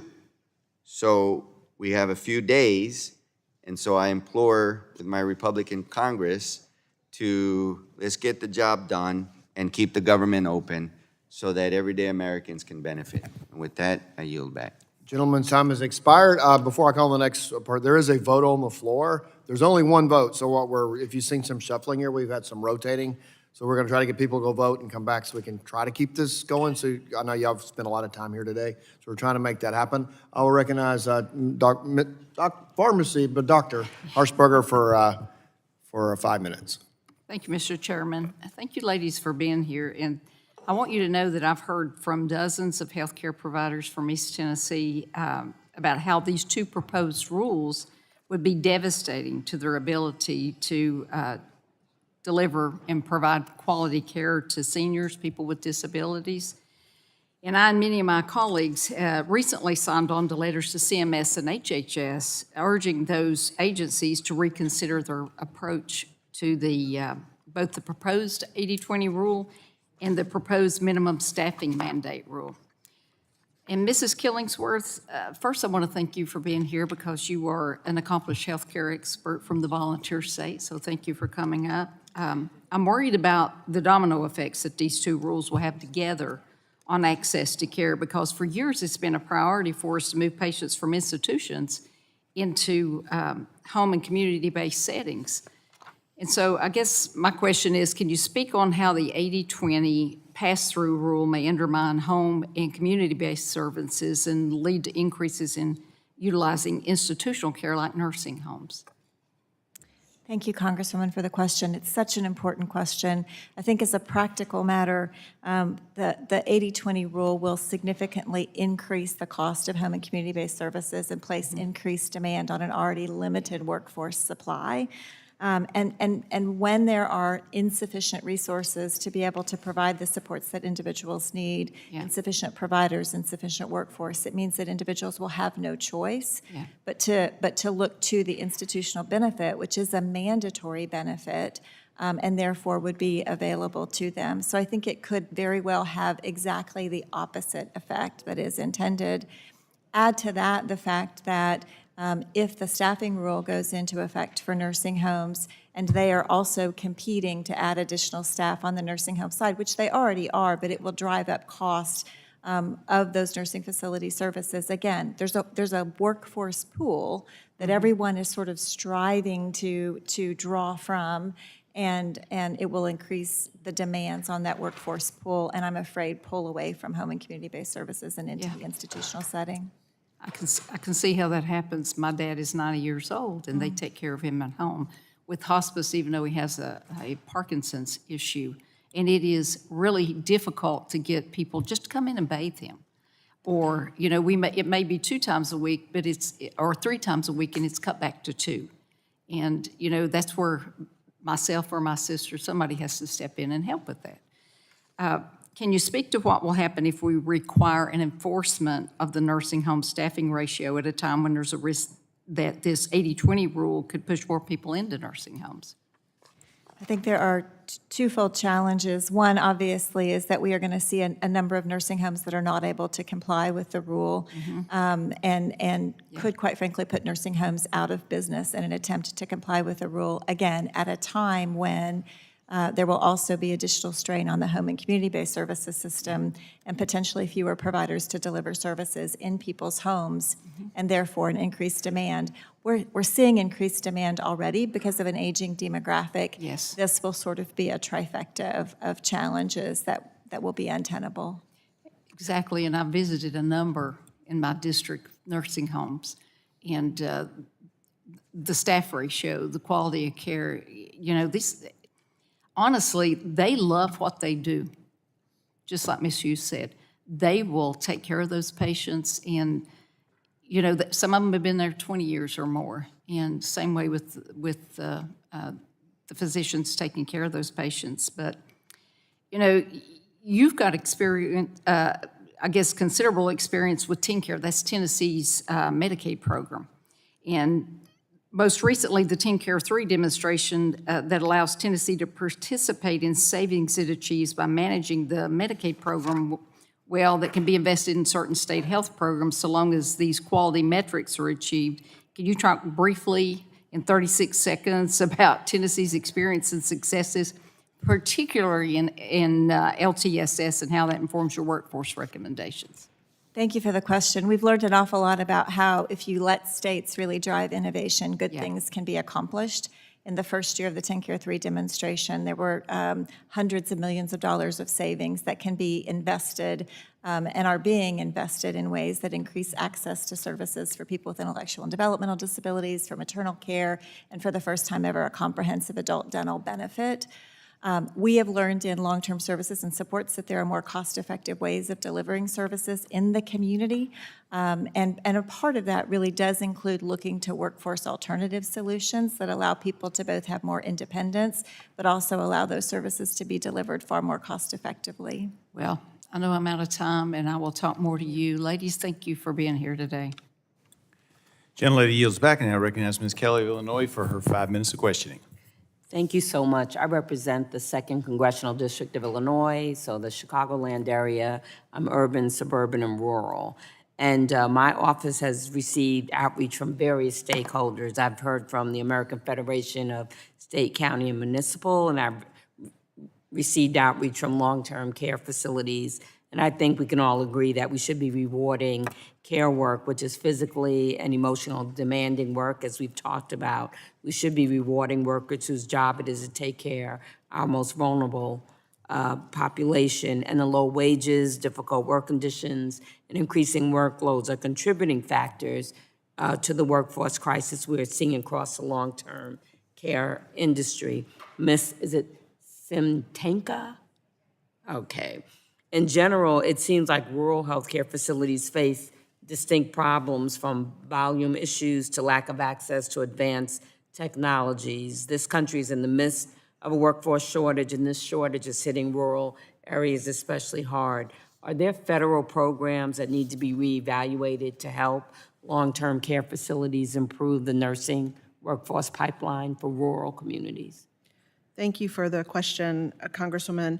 I think the data doesn't show a difference in staffing levels in long-term care facilities between rural and urban facilities.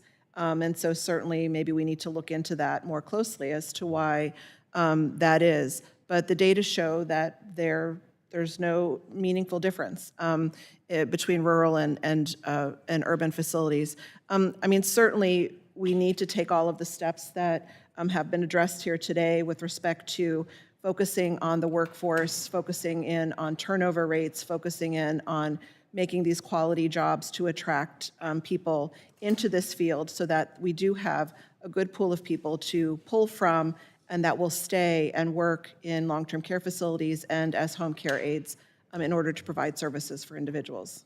Thank you so much. And I want to ask Ms. Hughes, how long have you worked in the facility you work in? 14 years. Wow, 14 years. And in your experience, how long do you see people lasting because of lack of pay or the burden of work? Honestly, for a brand new CNA, we are lucky if they manage to stick around for a year. Most people only last a matter of months. Sometimes it's to go to a better paying job. Sometimes it's to stay home, or they just wash their hands of the entire idea of ever working in a nursing home again. Thank you. And Ms. Schumann, since you said that you've improved salaries, and have you seen people stay around longer? What difference have you seen since you've done this? Thank you, Representative, for your question. It's a challenging time in nursing homes right now. We are recovering from the pandemic. Sure. So it's a very unusual time. Currently, our nursing staffing retention rate is about 78%. We have a lot of core people that have been and served with us for many years. It is a calling, and if individuals are called to do this work and have the heart for it, they typically stay. But do you also see CNAs, like Ms. Hughes said, leave in a matter of months, or? Certainly. There is a burnout issue and a turnover issue. We desire more workforce.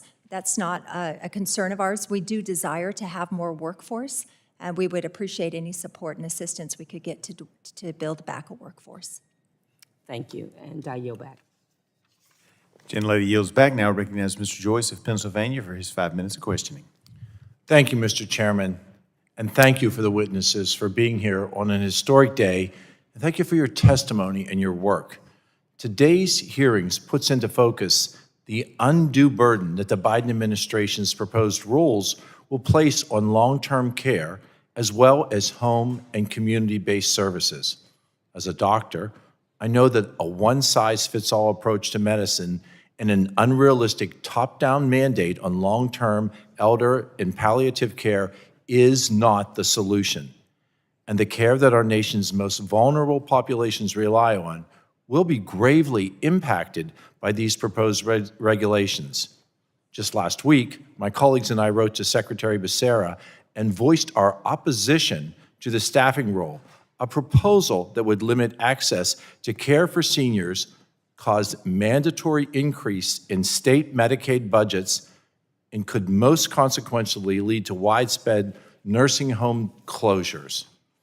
As someone who represents a predominantly rural district, I know that recent regulations will have a disproportionate impact on my constituents and their ability to access the care in the correct setting. The idea of enhancing access to care while simultaneously depleting an already dwindling workforce via unfunded mandates will do irreparable harm to these facilities, to the workforce who staff them, but most of all, to the patients who need you each and every day. This will do nothing to advance access to high-quality care, which is all of your goal. And I think all of us on both sides of the aisle share that common goal. Ms. Schumann, in your testimony, you highlight that your own facility has recently increased wages and benefits packages. However, in face of that, you still have hiring challenges.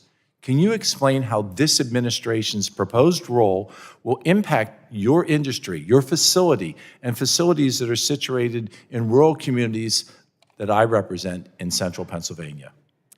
Thank you, Representative, for your question. This is a very concerning proposed mandate. I am concerned, after 25 years of serving the elders in my community, that I would have to shut down based on the fines proposed, based on the mandates proposed. I am in an urban area. I am just south of Denver. I can only feel for my colleagues who are in rural areas. I know there has been a disproportionate number of rural communities that have been closed, and our studies show that up to 208,000 residents could be displaced if this mandate were imposed.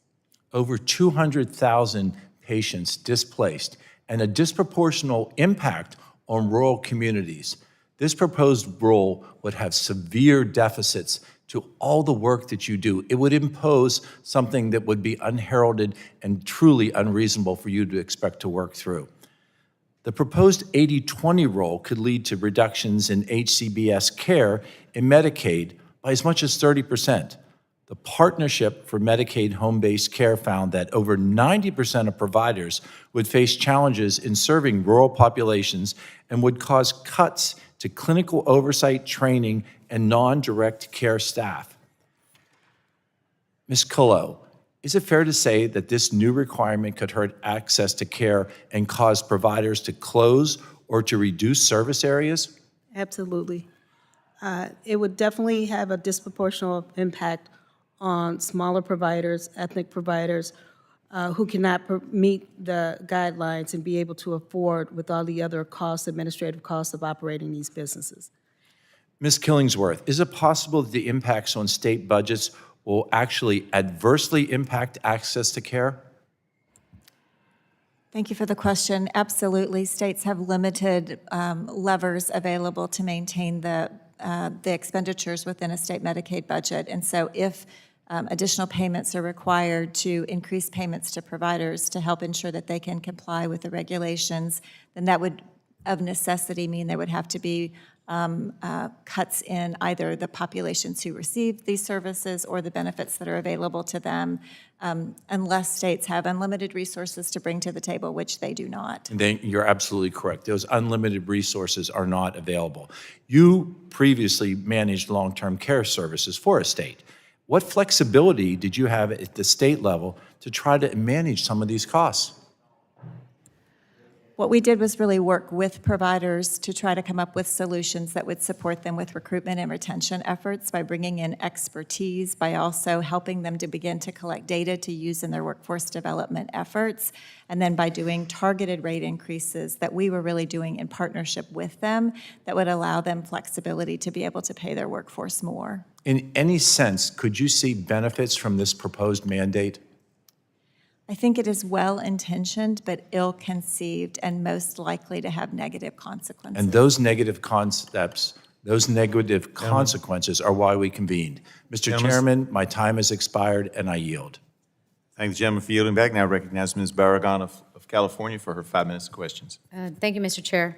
We've heard today how the CMS proposed rules will impact the long-term care workforce and access to care for nursing home and home health patients. As a primary caregiver for my mom, this issue is deeply personal, and I recognize the need for Congress to address the unique challenges that the sectors face. Ms. Smetanka, Democrats included an increase in the federal matching rate for Medicaid home and community-based services in the House-passed Build Back Better Act. Unfortunately, this funding did not make it into the Inflation Reduction Act. Can you talk about how this investment would help home care agencies meet the worker compensation requirement in the proposed Medicaid access rule?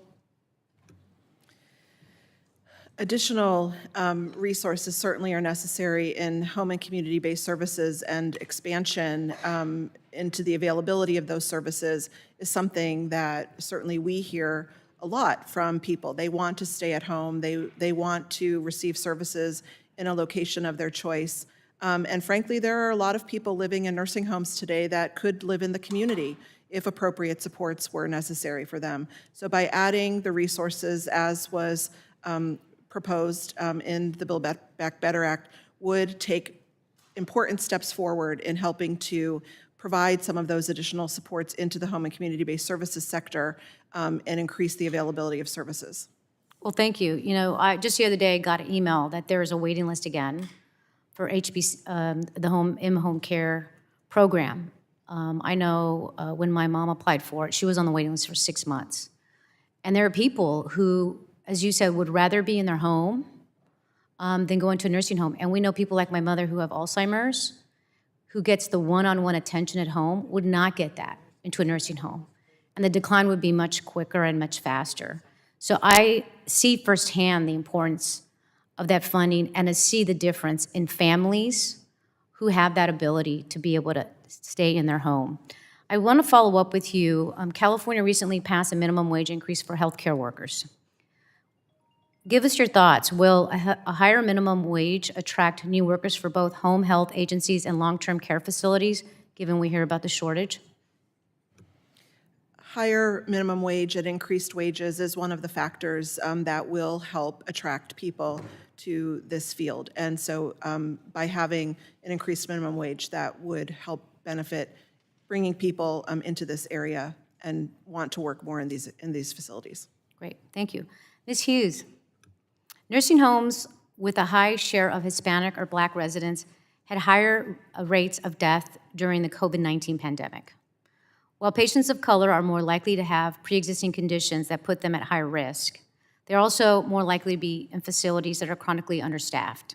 Studies have shown that higher staffing is closely tied to higher quality of care and fewer COVID-19 related deaths. How can the minimum staffing standards proposed by CMS address health disparities and improve quality of care for patients that are maybe minorities or of color?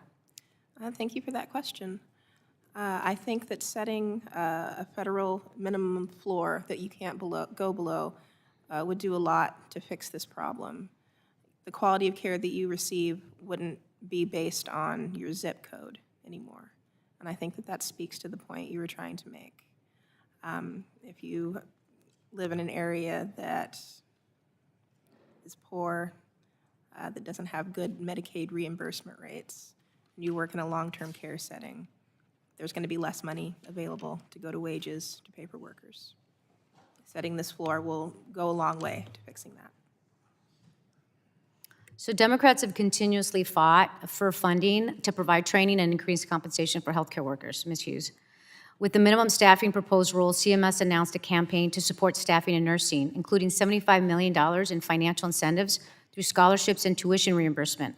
How would this type of funding help facilities meet the proposed staffing rules or requirements?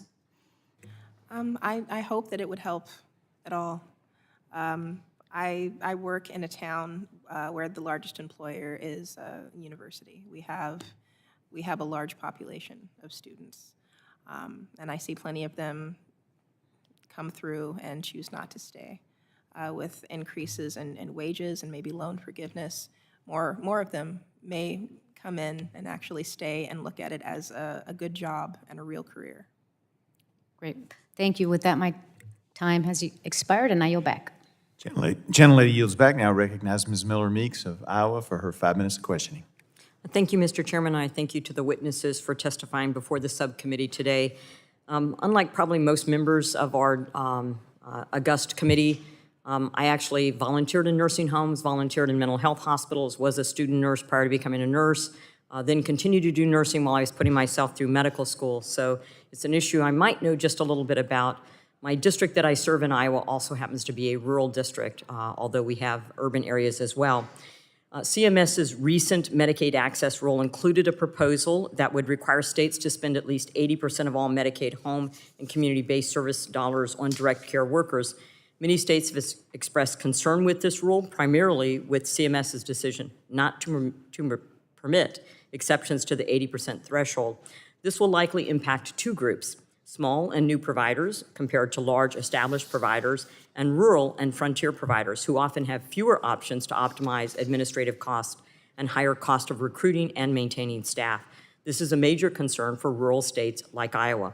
CMS might want to consider alternative approaches, such as scaling threshold based on provider size, rural-urban status, risk of closure, and/or an exceptions process for small providers. Of course, not all entities would utilize this process, but offering flexibilities to account for the geographic differences and challenges associated with those differences would make sense. And I know this personally, having cared for my mother with Alzheimer's, who was in Oklahoma, and I was in Iowa. And she lived with us for a year before going back to Oklahoma. As the chair of the Subcommittee for Veterans Committee, I also want to focus my concern not only on what I think the impact will be for Iowan seniors and people with disabilities who depend on Medicaid home-based services, but also our veterans who are increasingly relying on home-based long-term care. A 2020 GAO report indicated that there is significant growth in veterans receiving home care and other home-based services. While veterans can receive this care through the VA benefit, many also receive home care services through Medicaid home and community-based service waivers. Regardless of the payer, the providers that are being targeted by the Medicaid Access Rules payment proposal serve both our broader population and veterans. Ms. Killough, given already limited provider resources in Iowa, I'm concerned about what the Medicaid Access Rules impact will be on provider networks to meet current and future needs of Iowans, including veterans. Can you talk a bit about how implementing this rule could affect the home care provider network overall, and what happens when individuals cannot receive home-based care? Thank you for the question, Representative.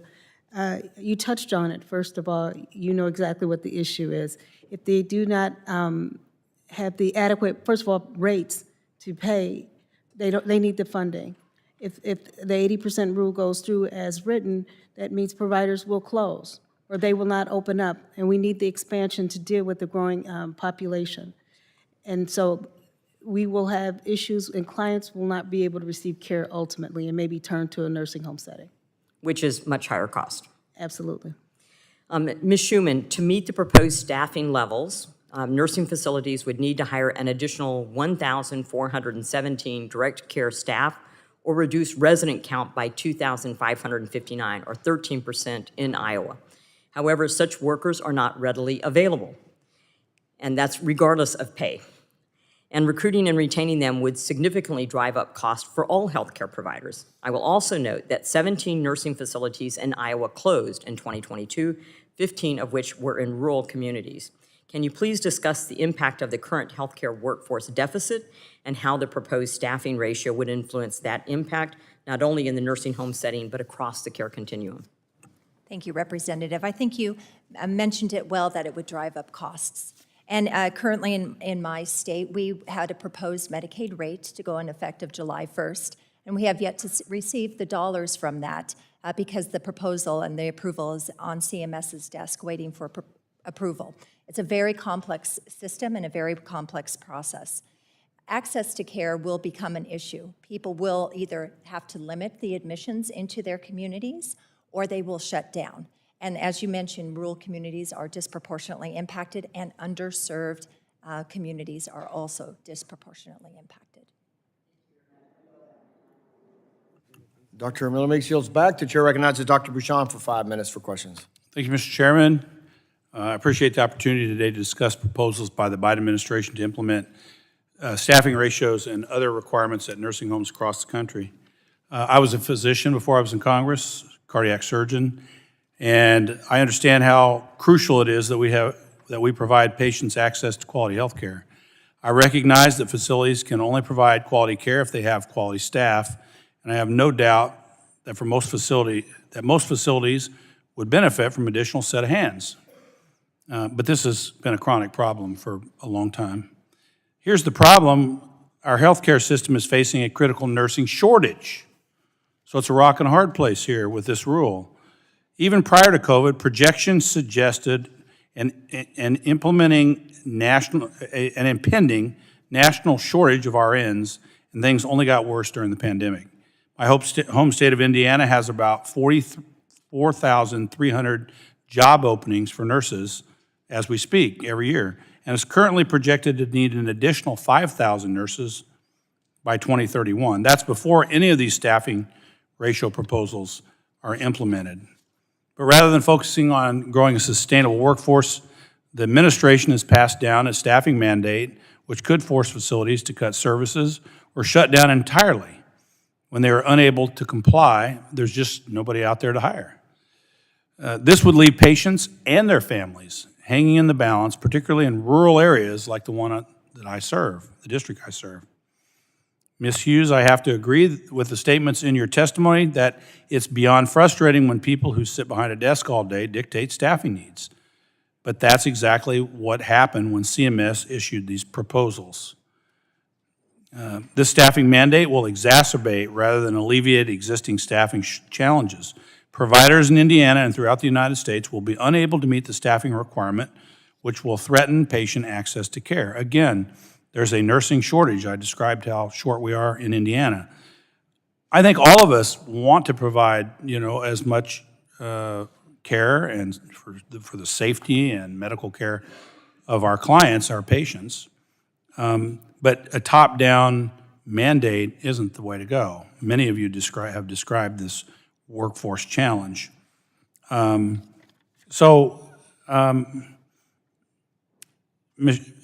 Schumann, you have been successful at offering. Have you been successful at offering career opportunities, like helping current nurse aides train and become RNs? And would your ability to do this change under the rule? Thank you for your question, Representative. We've had great success with a lot of our certified nursing assistants going on to become LPNs. LPNs, licensed practical nurses, go on to become registered nurses. One of our greatest challenges, though, is training our CNAs. In the state of Colorado, about 60% of providers lost the ability to train CNAs due to civil monetary penalties imposed in the state during the survey process. In addition to that, some of our staff have to travel 4 hours to test to become certified in the state of Colorado. This is extremely discouraging considering our workforce is predominantly made of women and women with children. Yeah, it's a huge challenge. Do you work with some of your educational institutions in the state to try to have that pipeline? And with that question, how's the competition for those people who are graduating? It's pretty tough, right? Yes, thank you for your question. The educators are part of a healthcare collaborative with providers, and there are more individuals interested in becoming nurses than there are places for them in the educational institutions. Yep. It is very competitive to hire a nurse. Same thing's true in Indiana, by the way. We have statewide junior college system, Ivy Tech, and we also have educational institutions, even four-year ones and we still have chronic shortages. Ms. Killingsworth, in your testimony, you mentioned you're over 25 years of experience at the state Medicaid level. From a statewide perspective, do you believe that it is the most efficient distribution of resources to require RN care at the level proposed in the rule in all nursing homes? I think as a practical matter, there are not enough nurses to be able to meet that staffing ratio requirement, especially when you take into account the totality of the healthcare. But say hypothetically you did, would that be the best way you would use extra resources? Or is that a most efficient way to get patient care to your patients, you think? I think that states need flexibility, and quite frankly, providers need flexibility to be able to target their staffing levels to the needs of the residents that they serve. Agreed. That's my position. My position would be you need flexibility to decide what's the best way to take care of your clients, and a top-down rule is not what you need. I yield back. Thank you, Dr. Bashan yields back. Dr. Shaw, you're recognized for 5 minutes for questions. Thank you, Mr. Chairman, and thank you to our witnesses for being here today. Thank you especially for coming out from Washington State, Ms. Hughes. In my district in Washington State and all across the country, we continue to face a severe shortage of healthcare workers that directly impacts patient care. When nursing homes and long-term care facilities don't have the staff or the beds available for patients in need, it leads to long wait times for seniors who then get stuck in hospitals, and then those beds are not available for other patients who might need them. There's a whole cascading effect. And so ensuring that we have the workforce that meets the needs of our growing senior population is critical. Now, Washington State already has some of the most expansive staffing requirements of any state.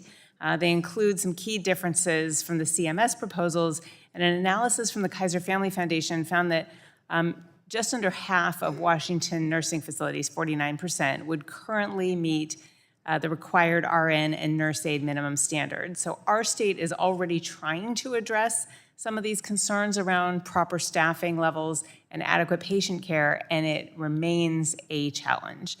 So that's why I wanted to focus today on really capitalizing on opportunities to bring workers into the industry and to ensure that those workers have path for professional growth and family wage jobs and advancement. And I'm really glad to see funding included in the rule for training nurse aides to address the shortage, but I believe that more complex and significant efforts are also necessary. Ms. Schumann, first question is for you. Could you share what hiring and recruitment efforts look like for your facilities? What are the recurring challenges? How long do people stay? And are you meeting your requirements? Sure, thank you for the question. It is a challenge to recruit for sure. One of our individuals in our community spends most of her time just trying to recruit staff. And I would say maybe 2 applicants apply, and out of those interviews, maybe 1 stays. And so these are for a lot of open positions. There are not people applying. There are not people even wanting to start a first stay. So the people just absolutely are not there.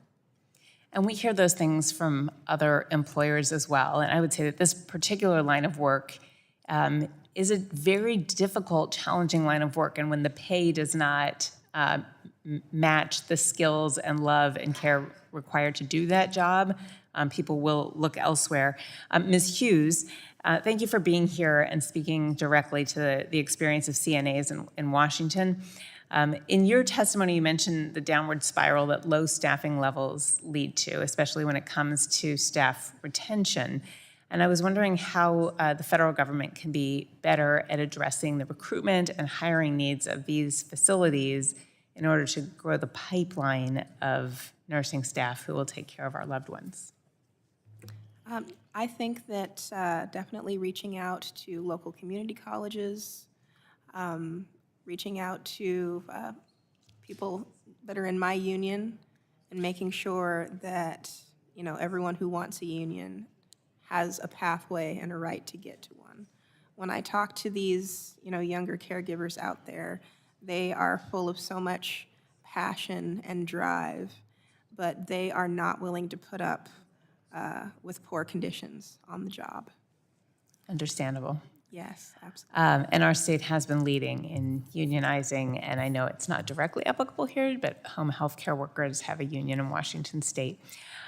With the growing number of seniors who will need long-term care services and supports, we have to find creative solutions to meet those demands with the existing infrastructure. And home health care is one of the solutions, keeping people in their homes as long as possible to get that care and not overload nursing homes. And I was wondering, Ms. Killough, did I say that correctly?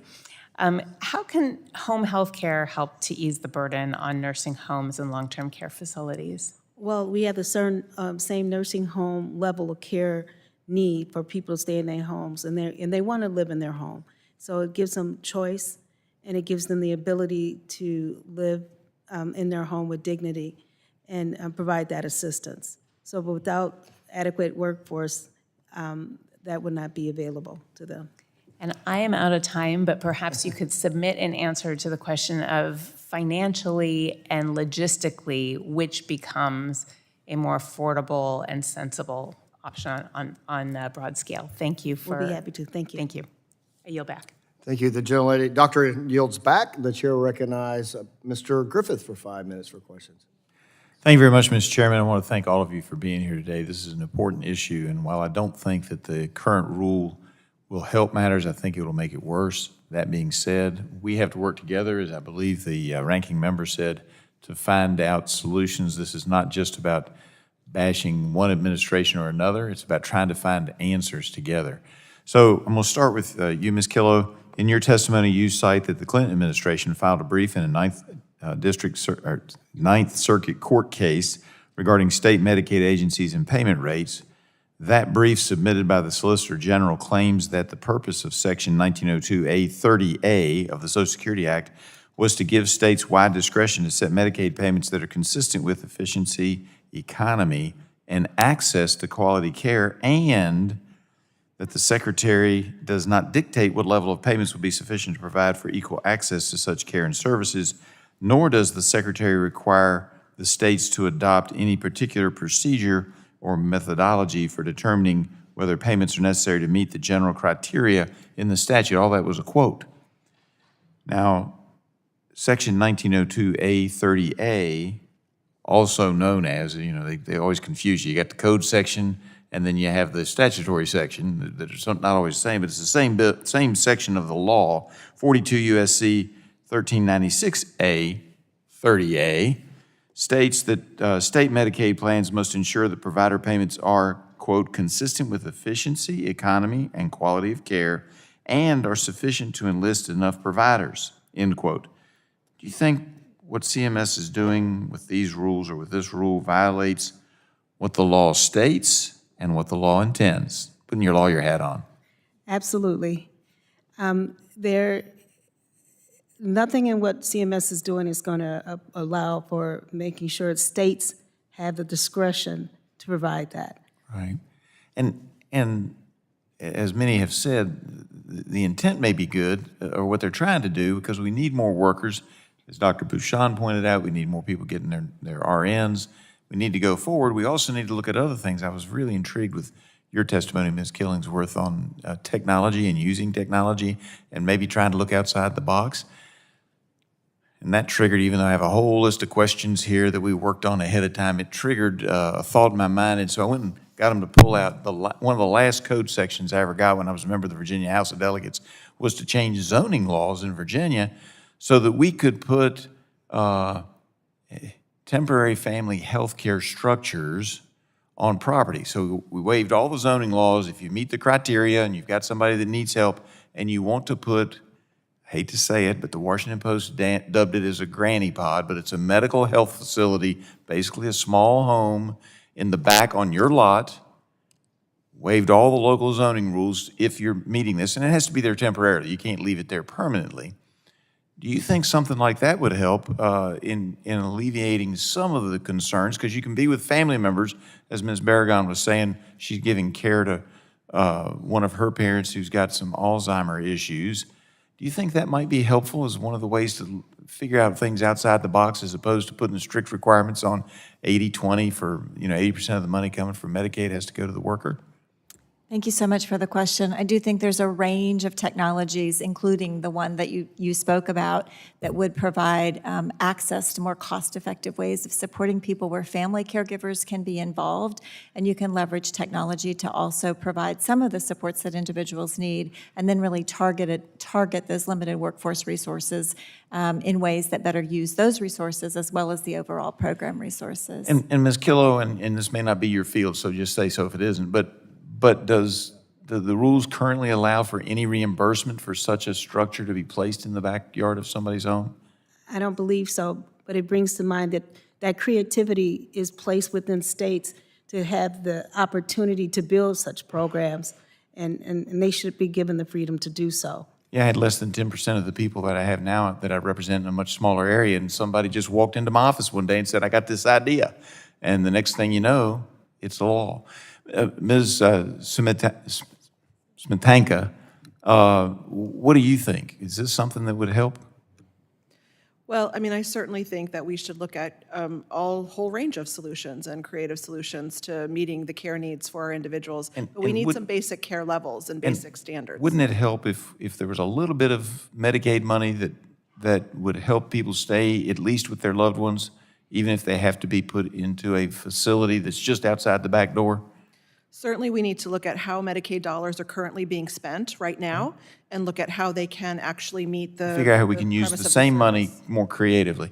And I will say, Mr. Chairman, I know I'm over time, but one of the things I thought about at the time was I had small children, and if I had a stroke or something, I wouldn't want to be in a nursing facility, while many of them provide great things, but I'd want to be able to be there so that one of my sons or my stepdaughter could bring in that treasure they found in the backyard and show it to me.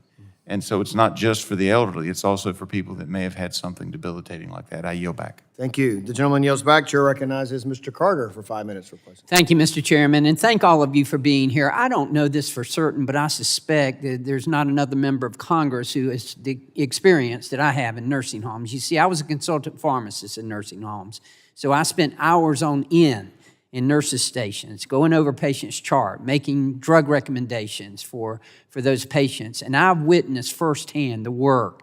Ms. Hughes, you mentioned, you told stories about CNAs. I was there at night, I was there on the weekends. I saw what great value you bring in CNNs and CNAs and LPNs, and I don't understand why they're left out of this.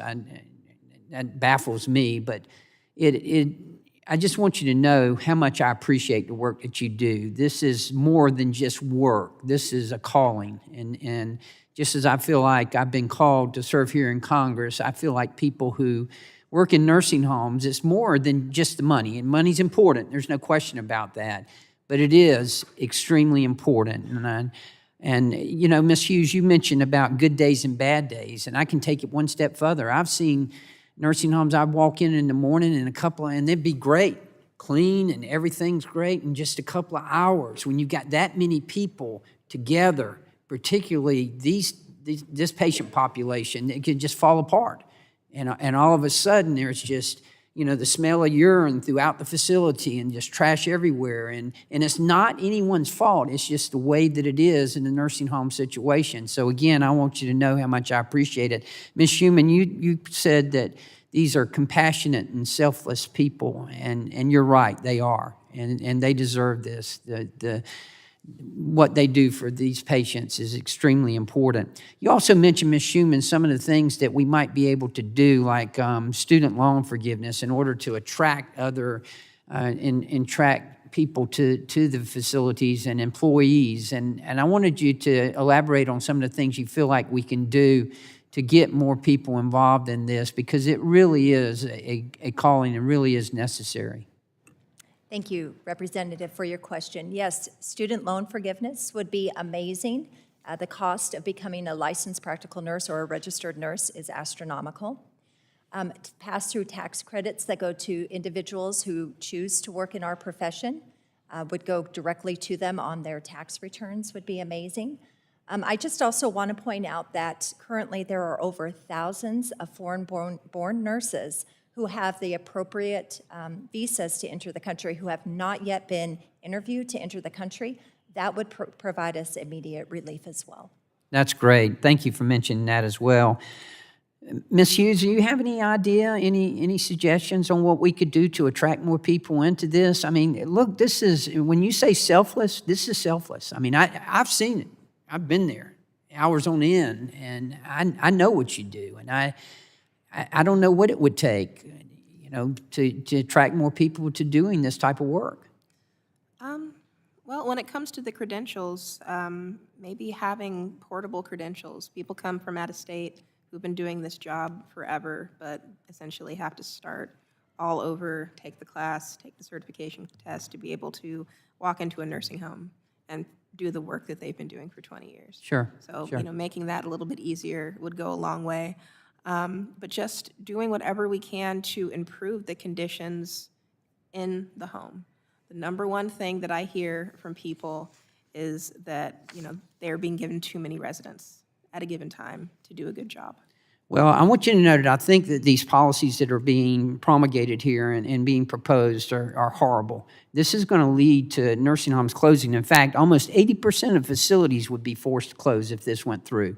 And that shows you just the tone deafness of HHS and CMS in trying to propose something like this. They have no clue as to what I've seen and witnessed in my years of practice as a consultant pharmacist and the work that you do. And this is I've been in touch with the Georgia Nursing Home Association. They've already expressed to me their concern about this and how it's going to be devastating to the nursing homes. And where will these people go? Where are they going to go?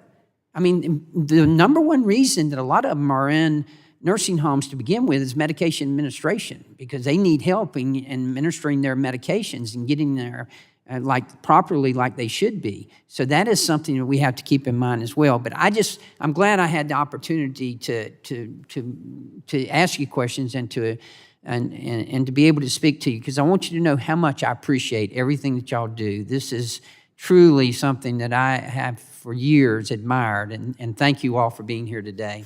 And I yield back, Mr. Thank you. The gentleman yields back. The chair recognizes Mr. Crenshaw for 5 minutes for questions. Thank you, Mr. Chairman, for holding this hearing.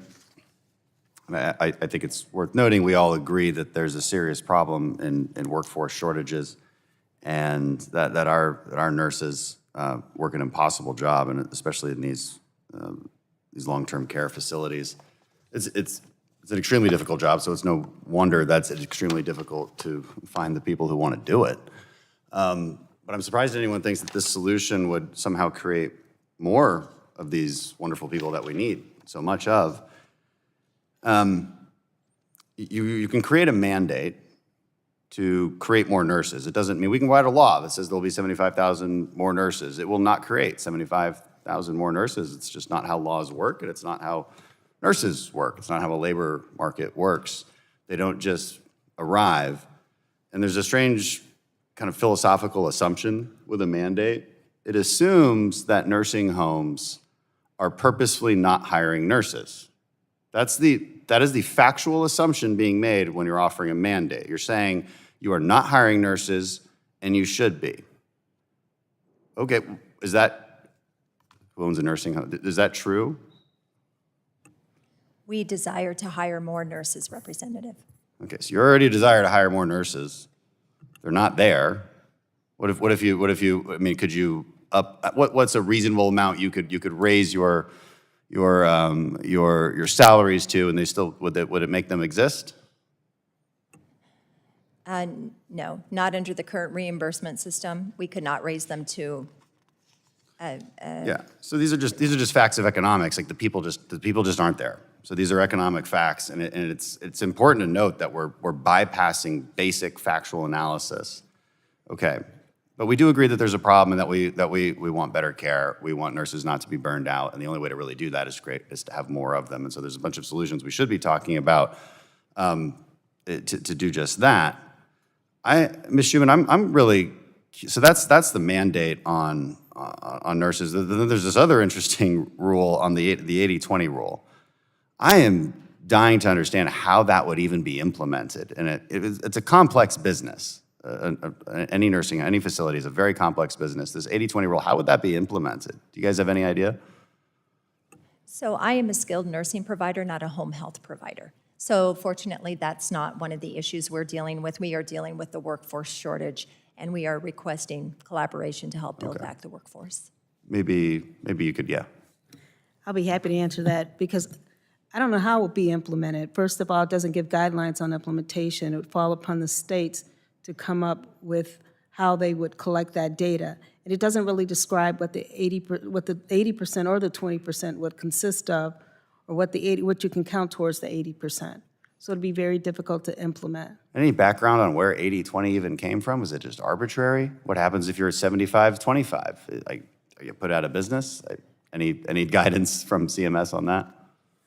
No, it was really unclear where the 80% came from. I know there were some states, ours being one of them, in Illinois, that has a 77%, but there's no guidelines on where the 80% came from and exactly what would be covered under that 80%. They have some items listed, but not everything that is included in that we pay out for direct care workforce.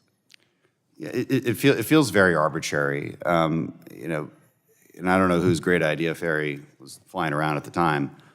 But these are complex issues that require, I think, a little bit more analytical thinking. Back to Ms. Schumann, I mean, to comply with the mandates, how much staff would you actually need to hire to comply?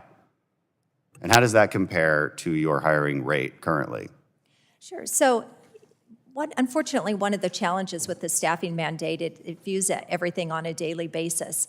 We deal with a lot of women who have children who may have to call out because their children are sick. And so if I have an RN who has to call out and I cannot get coverage for her shift or his shift because their child is sick, then I would be out of compliance with this mandate. So being able to it is nearly impossible to be able to meet the standards right now. Even if, unless I were able to get an increased rate, a daily rate, and hire more and more and more RNs, and have maybe 5 on staff for a shift to mitigate any type of call-off, I don't know how I would. And we're seeing these estimates that 300,000 residents could be expelled from nursing homes as a result of this. Does anyone dispute that number? And that's a real big deal. Well, I'm out of time, but sorry. Gentleman yields back. The chair now recognizes Mr. Bilirakis for 5 minutes. Thank you. I appreciate it very much. Thanks, Mr. Chairman. I want to thank the ranking member as well for holding this important hearing to shed light on these 2 disastrous proposals, these rules by this administration that would threaten access to long-term care services for millions of Americans and seniors in nursing homes, particularly in my state of Florida. Unfortunately, those in my state know this all too well, as this is yet another attempt by the administration to federalize the Medicaid program to a one-size-fits-all to the detriment of patients. And again, we think outside the box, and it's working really well, that flexibility in the state of Florida. Thankfully, Republicans on this committee are committed to holding CMS accountable for their Medicaid access rule, which would have damaging impacts on home and community-based services, as has been pointed out all afternoon. It's been pointed out. And leadership in Florida has also led the way in this effort. Our state agency for the Healthcare Administration Secretary, Jason Wida, sent comments regarding the proposed 80-20 rule to CMS, stating that it would be unduly burdensome, especially considering that Florida statutorily requires HCBS providers to pay their direct care workers $15 an hour. And ultimately, that's the minimum wage in Florida, $15 an hour. And ultimately, the rule circumvents the legislative process and prohibits states from administering their Medicaid programs, which is their lawful right and duty, in my opinion. So first question is for Ms. Killingsworth, and forgive my voice. As you know, we already have workforce challenges and significant shortages among the LTSS staff nationwide. Even if these regulations were to work and resolve the shortages, which we both know they will only make the problem worse, in my opinion at least, we would still be experiencing shortages in the short term regardless. So can you tell us what can states and health plans do now to help support patients when there's a shortage of workers, and there is in home and community-based settings? So I know this is a real issue, particularly in my state of Florida, where we have a lot of seniors. So if you could answer that question, I'd appreciate it. Thank you, Congressman, for the question. It's a really important question because one thing that we saw during COVID was lots of people who struggled to have access to the care that they needed. And one of the things that we learned during COVID is that there are alternative ways, oftentimes, of providing supports to people in order to meet those needs.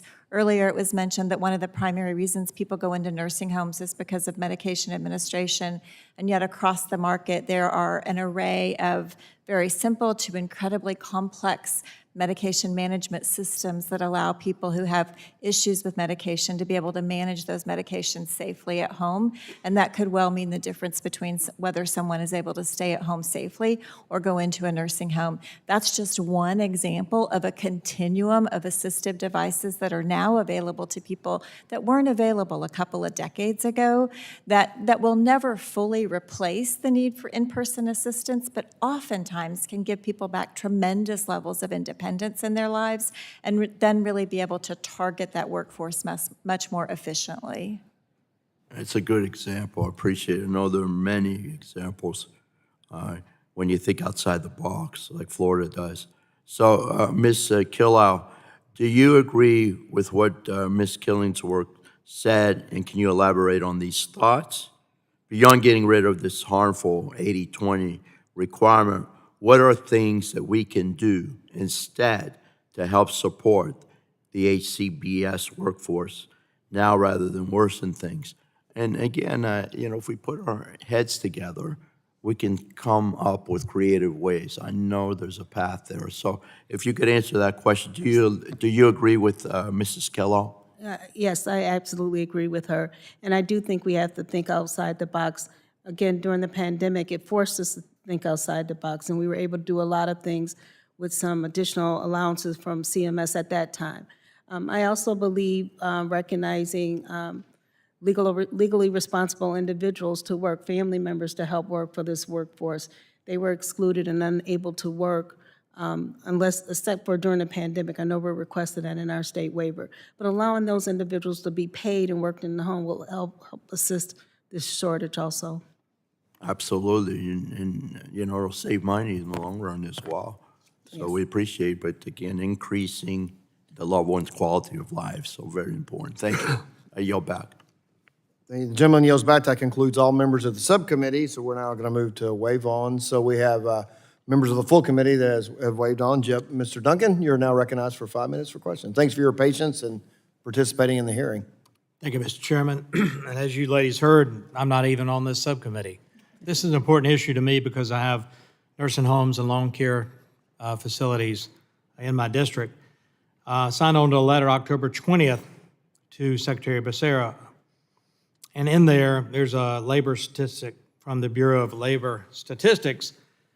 Quote, there are roughly 235,900 fewer healthcare staff working in nursing homes and other long-term care facilities compared to March of 2020. Just put that in perspective. That's more than the whole economy. Every manufacturing facility, every small business, that's more than the whole economy added in 7 of the last 12 months. It's a lot of people. And we've heard today the amount of training necessary for CNAs and LPNs and RNs and all the folks that are needed to work in this industry.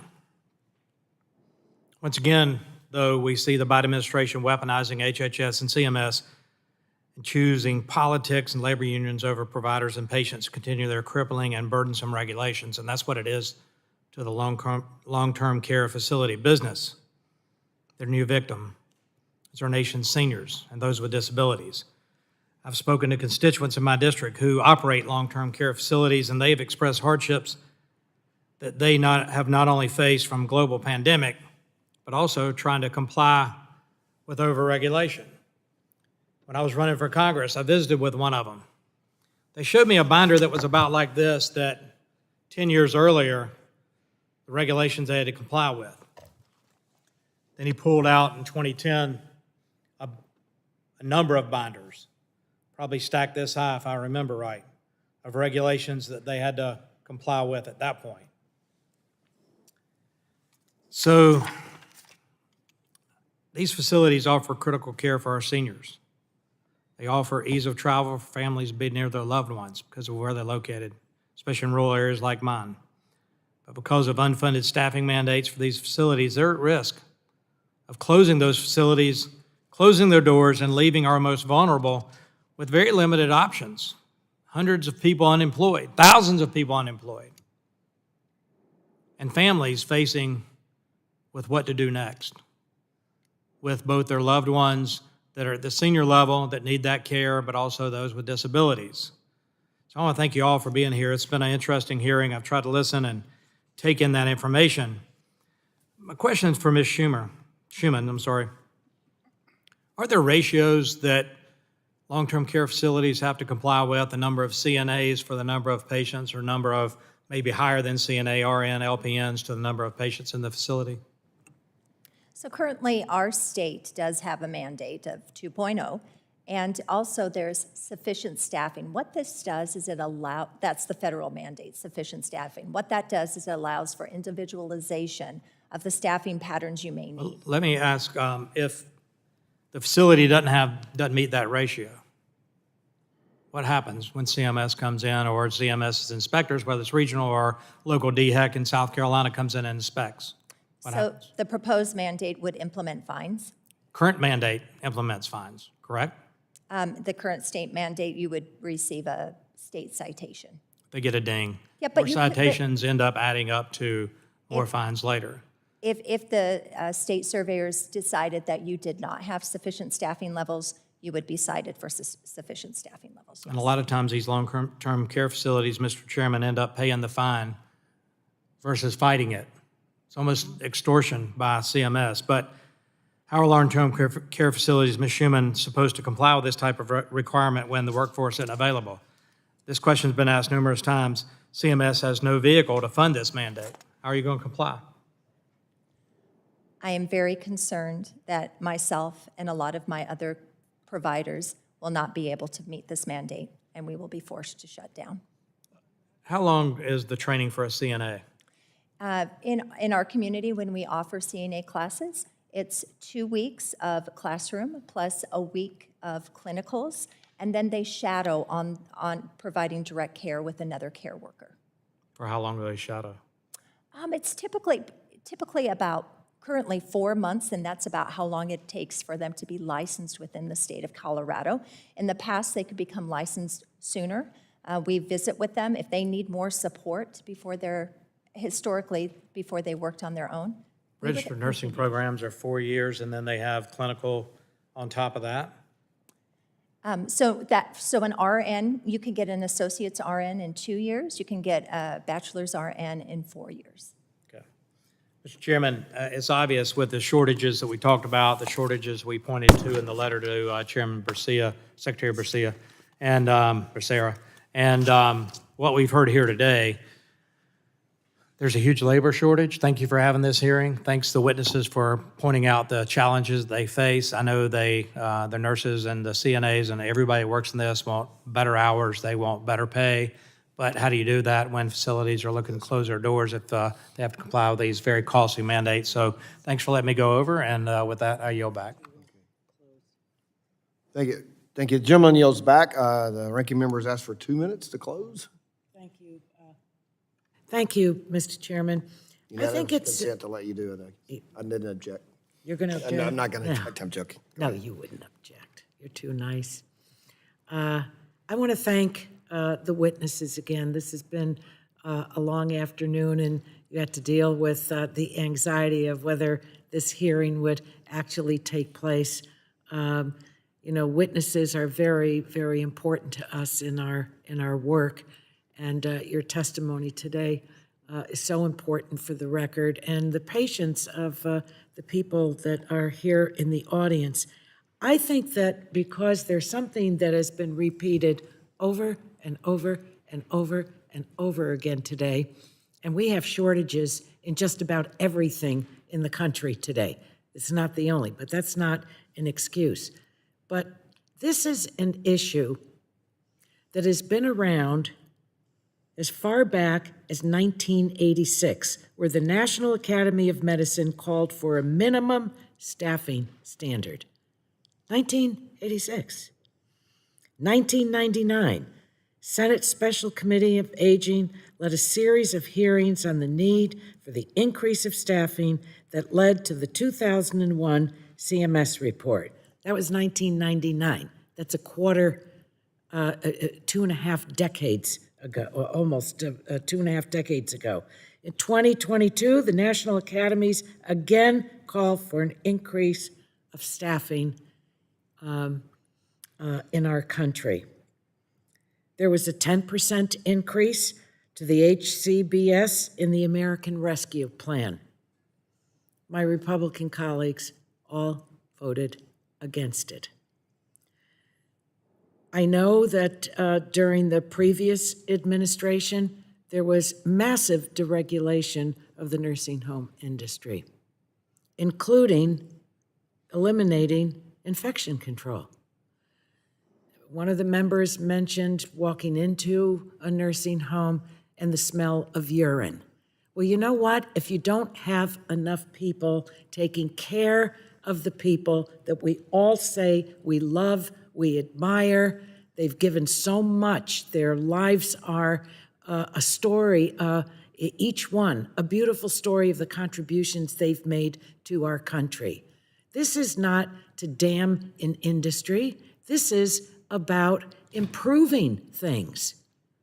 So this is not new. We're talking about this. Woe is us in 2023, 1986, 1999, 2022, legislation to help address this and severe deregulation, and this is where we are. I'm not suggesting that this is an easy thing, that snap fingers and this is going to be resolved. But, you know, I really believe that that the issue, and I said in my opening, I hope this is more than bashing the administration. You know, that may do something for someone in the short term. It does not help the people that are doing the work in nursing homes and the patients. So I hope that that we can add to the record that either in 2023 or 2024, the Congress of the United States, led by this committee, finally stepped up. And I'm convinced that unless and until we do, it's going to be an even longer list of decades that we have the same issue, the same challenges, the same problems left unaddressed. So I appreciate your patience, especially since you don't agree with probably 90% of what I said. But you are a gentleman, Mr. Chairman, and I thank you and I yield back. Thank you, yield back. Well, you know, we agree on our families. These are our family members. I just went through this process just recently. Unfortunately, just lost my mother-in-law, but to this process and you want it to be safe. I mean, we all want it to be safe and the best quality. And workers like Ms. Hughes that they get to experience, that want to be there and want to take care of them. I can tell the way you talked about your work. You love the job that you do. You just want it to be an area where you can be successful, and that's what we all agree with that. And so the question that we went through was just affordability, and then accessibility. We had something happen really quick with my mother-in-law, and we just didn't know what we were going to be able to do, and started looking into it. Fortunately, we were able to take care of her at home, but that was a tough situation with my sister-in-law and her husband. But we just couldn't find a spot. It was just difficult. They were in North Alabama, that's where my wife's from, and they had a difficult time doing it. So we want is the best we can have. We also want it to be accessible and have places for them to go and make it affordable. And we want to create more CNAs. We want to create more LPNs and more registered nurses. And as we have a program to do that, and a bill that I have, we have I'm telling you, the issue is, I know that you have private pay, or you have Medicaid. And so Medicaid doesn't reimburse enough to pay the wages that you probably need. You know, other healthcare providers get people with health insurance and there's a big subsidies in health insurance now. So, you know, the cost keeps going up. And so when they need more nurses, they hire a temporary nursing station, they come in and they do it. But when you're trying to keep it, because most people pay out of pocket, or they pay Medicaid. And so there's not a lot of insurance that covers long-term. There is available, I get some products, but not much. And so it's just something we need to balance. But having the balanced opinion here today is important, and for us to hear it all is important. And I don't disagree with everything that she says. We've just got to find the right balance. So we can have it accessible, affordable, and safe, and have a workforce that can be successful. Not just the employees, not just the residents, but the employees to be successful. And you represented it well, Ms. Hughes. Appreciate that. Thank you all for being here. I know you are ready for a break too. It's getting warm in here, isn't it? But I'm sorry I was going to apologize. Sorry for the way the day has gone. It's not history we want to make, but it is absolutely a historic day to have a new speaker in the middle of a legislative session. So at least you can hopefully get solace that you are here all day, but you benefited from, you were able to see that or be part of it, I guess, for the small consolation. So we have a record that you've seen the list I ask unanimous consent to insert the record documents included on the staff hearing document list. Without objection, so ordered. And again, so members will be able to submit questions in writing because not a lot, because of what was going on, got to ask the questions they would like. So I remind members that they have 10 days to submit questions for the record, and I ask that the witnesses will reply promptly. Members should submit their questions by the close of business November the 8th. Again, thank you for your patience. Thank you for your testimony. Thank you for what you do. Thank you, and without objection, the subcommittee is adjourned. Thank you. Thanks.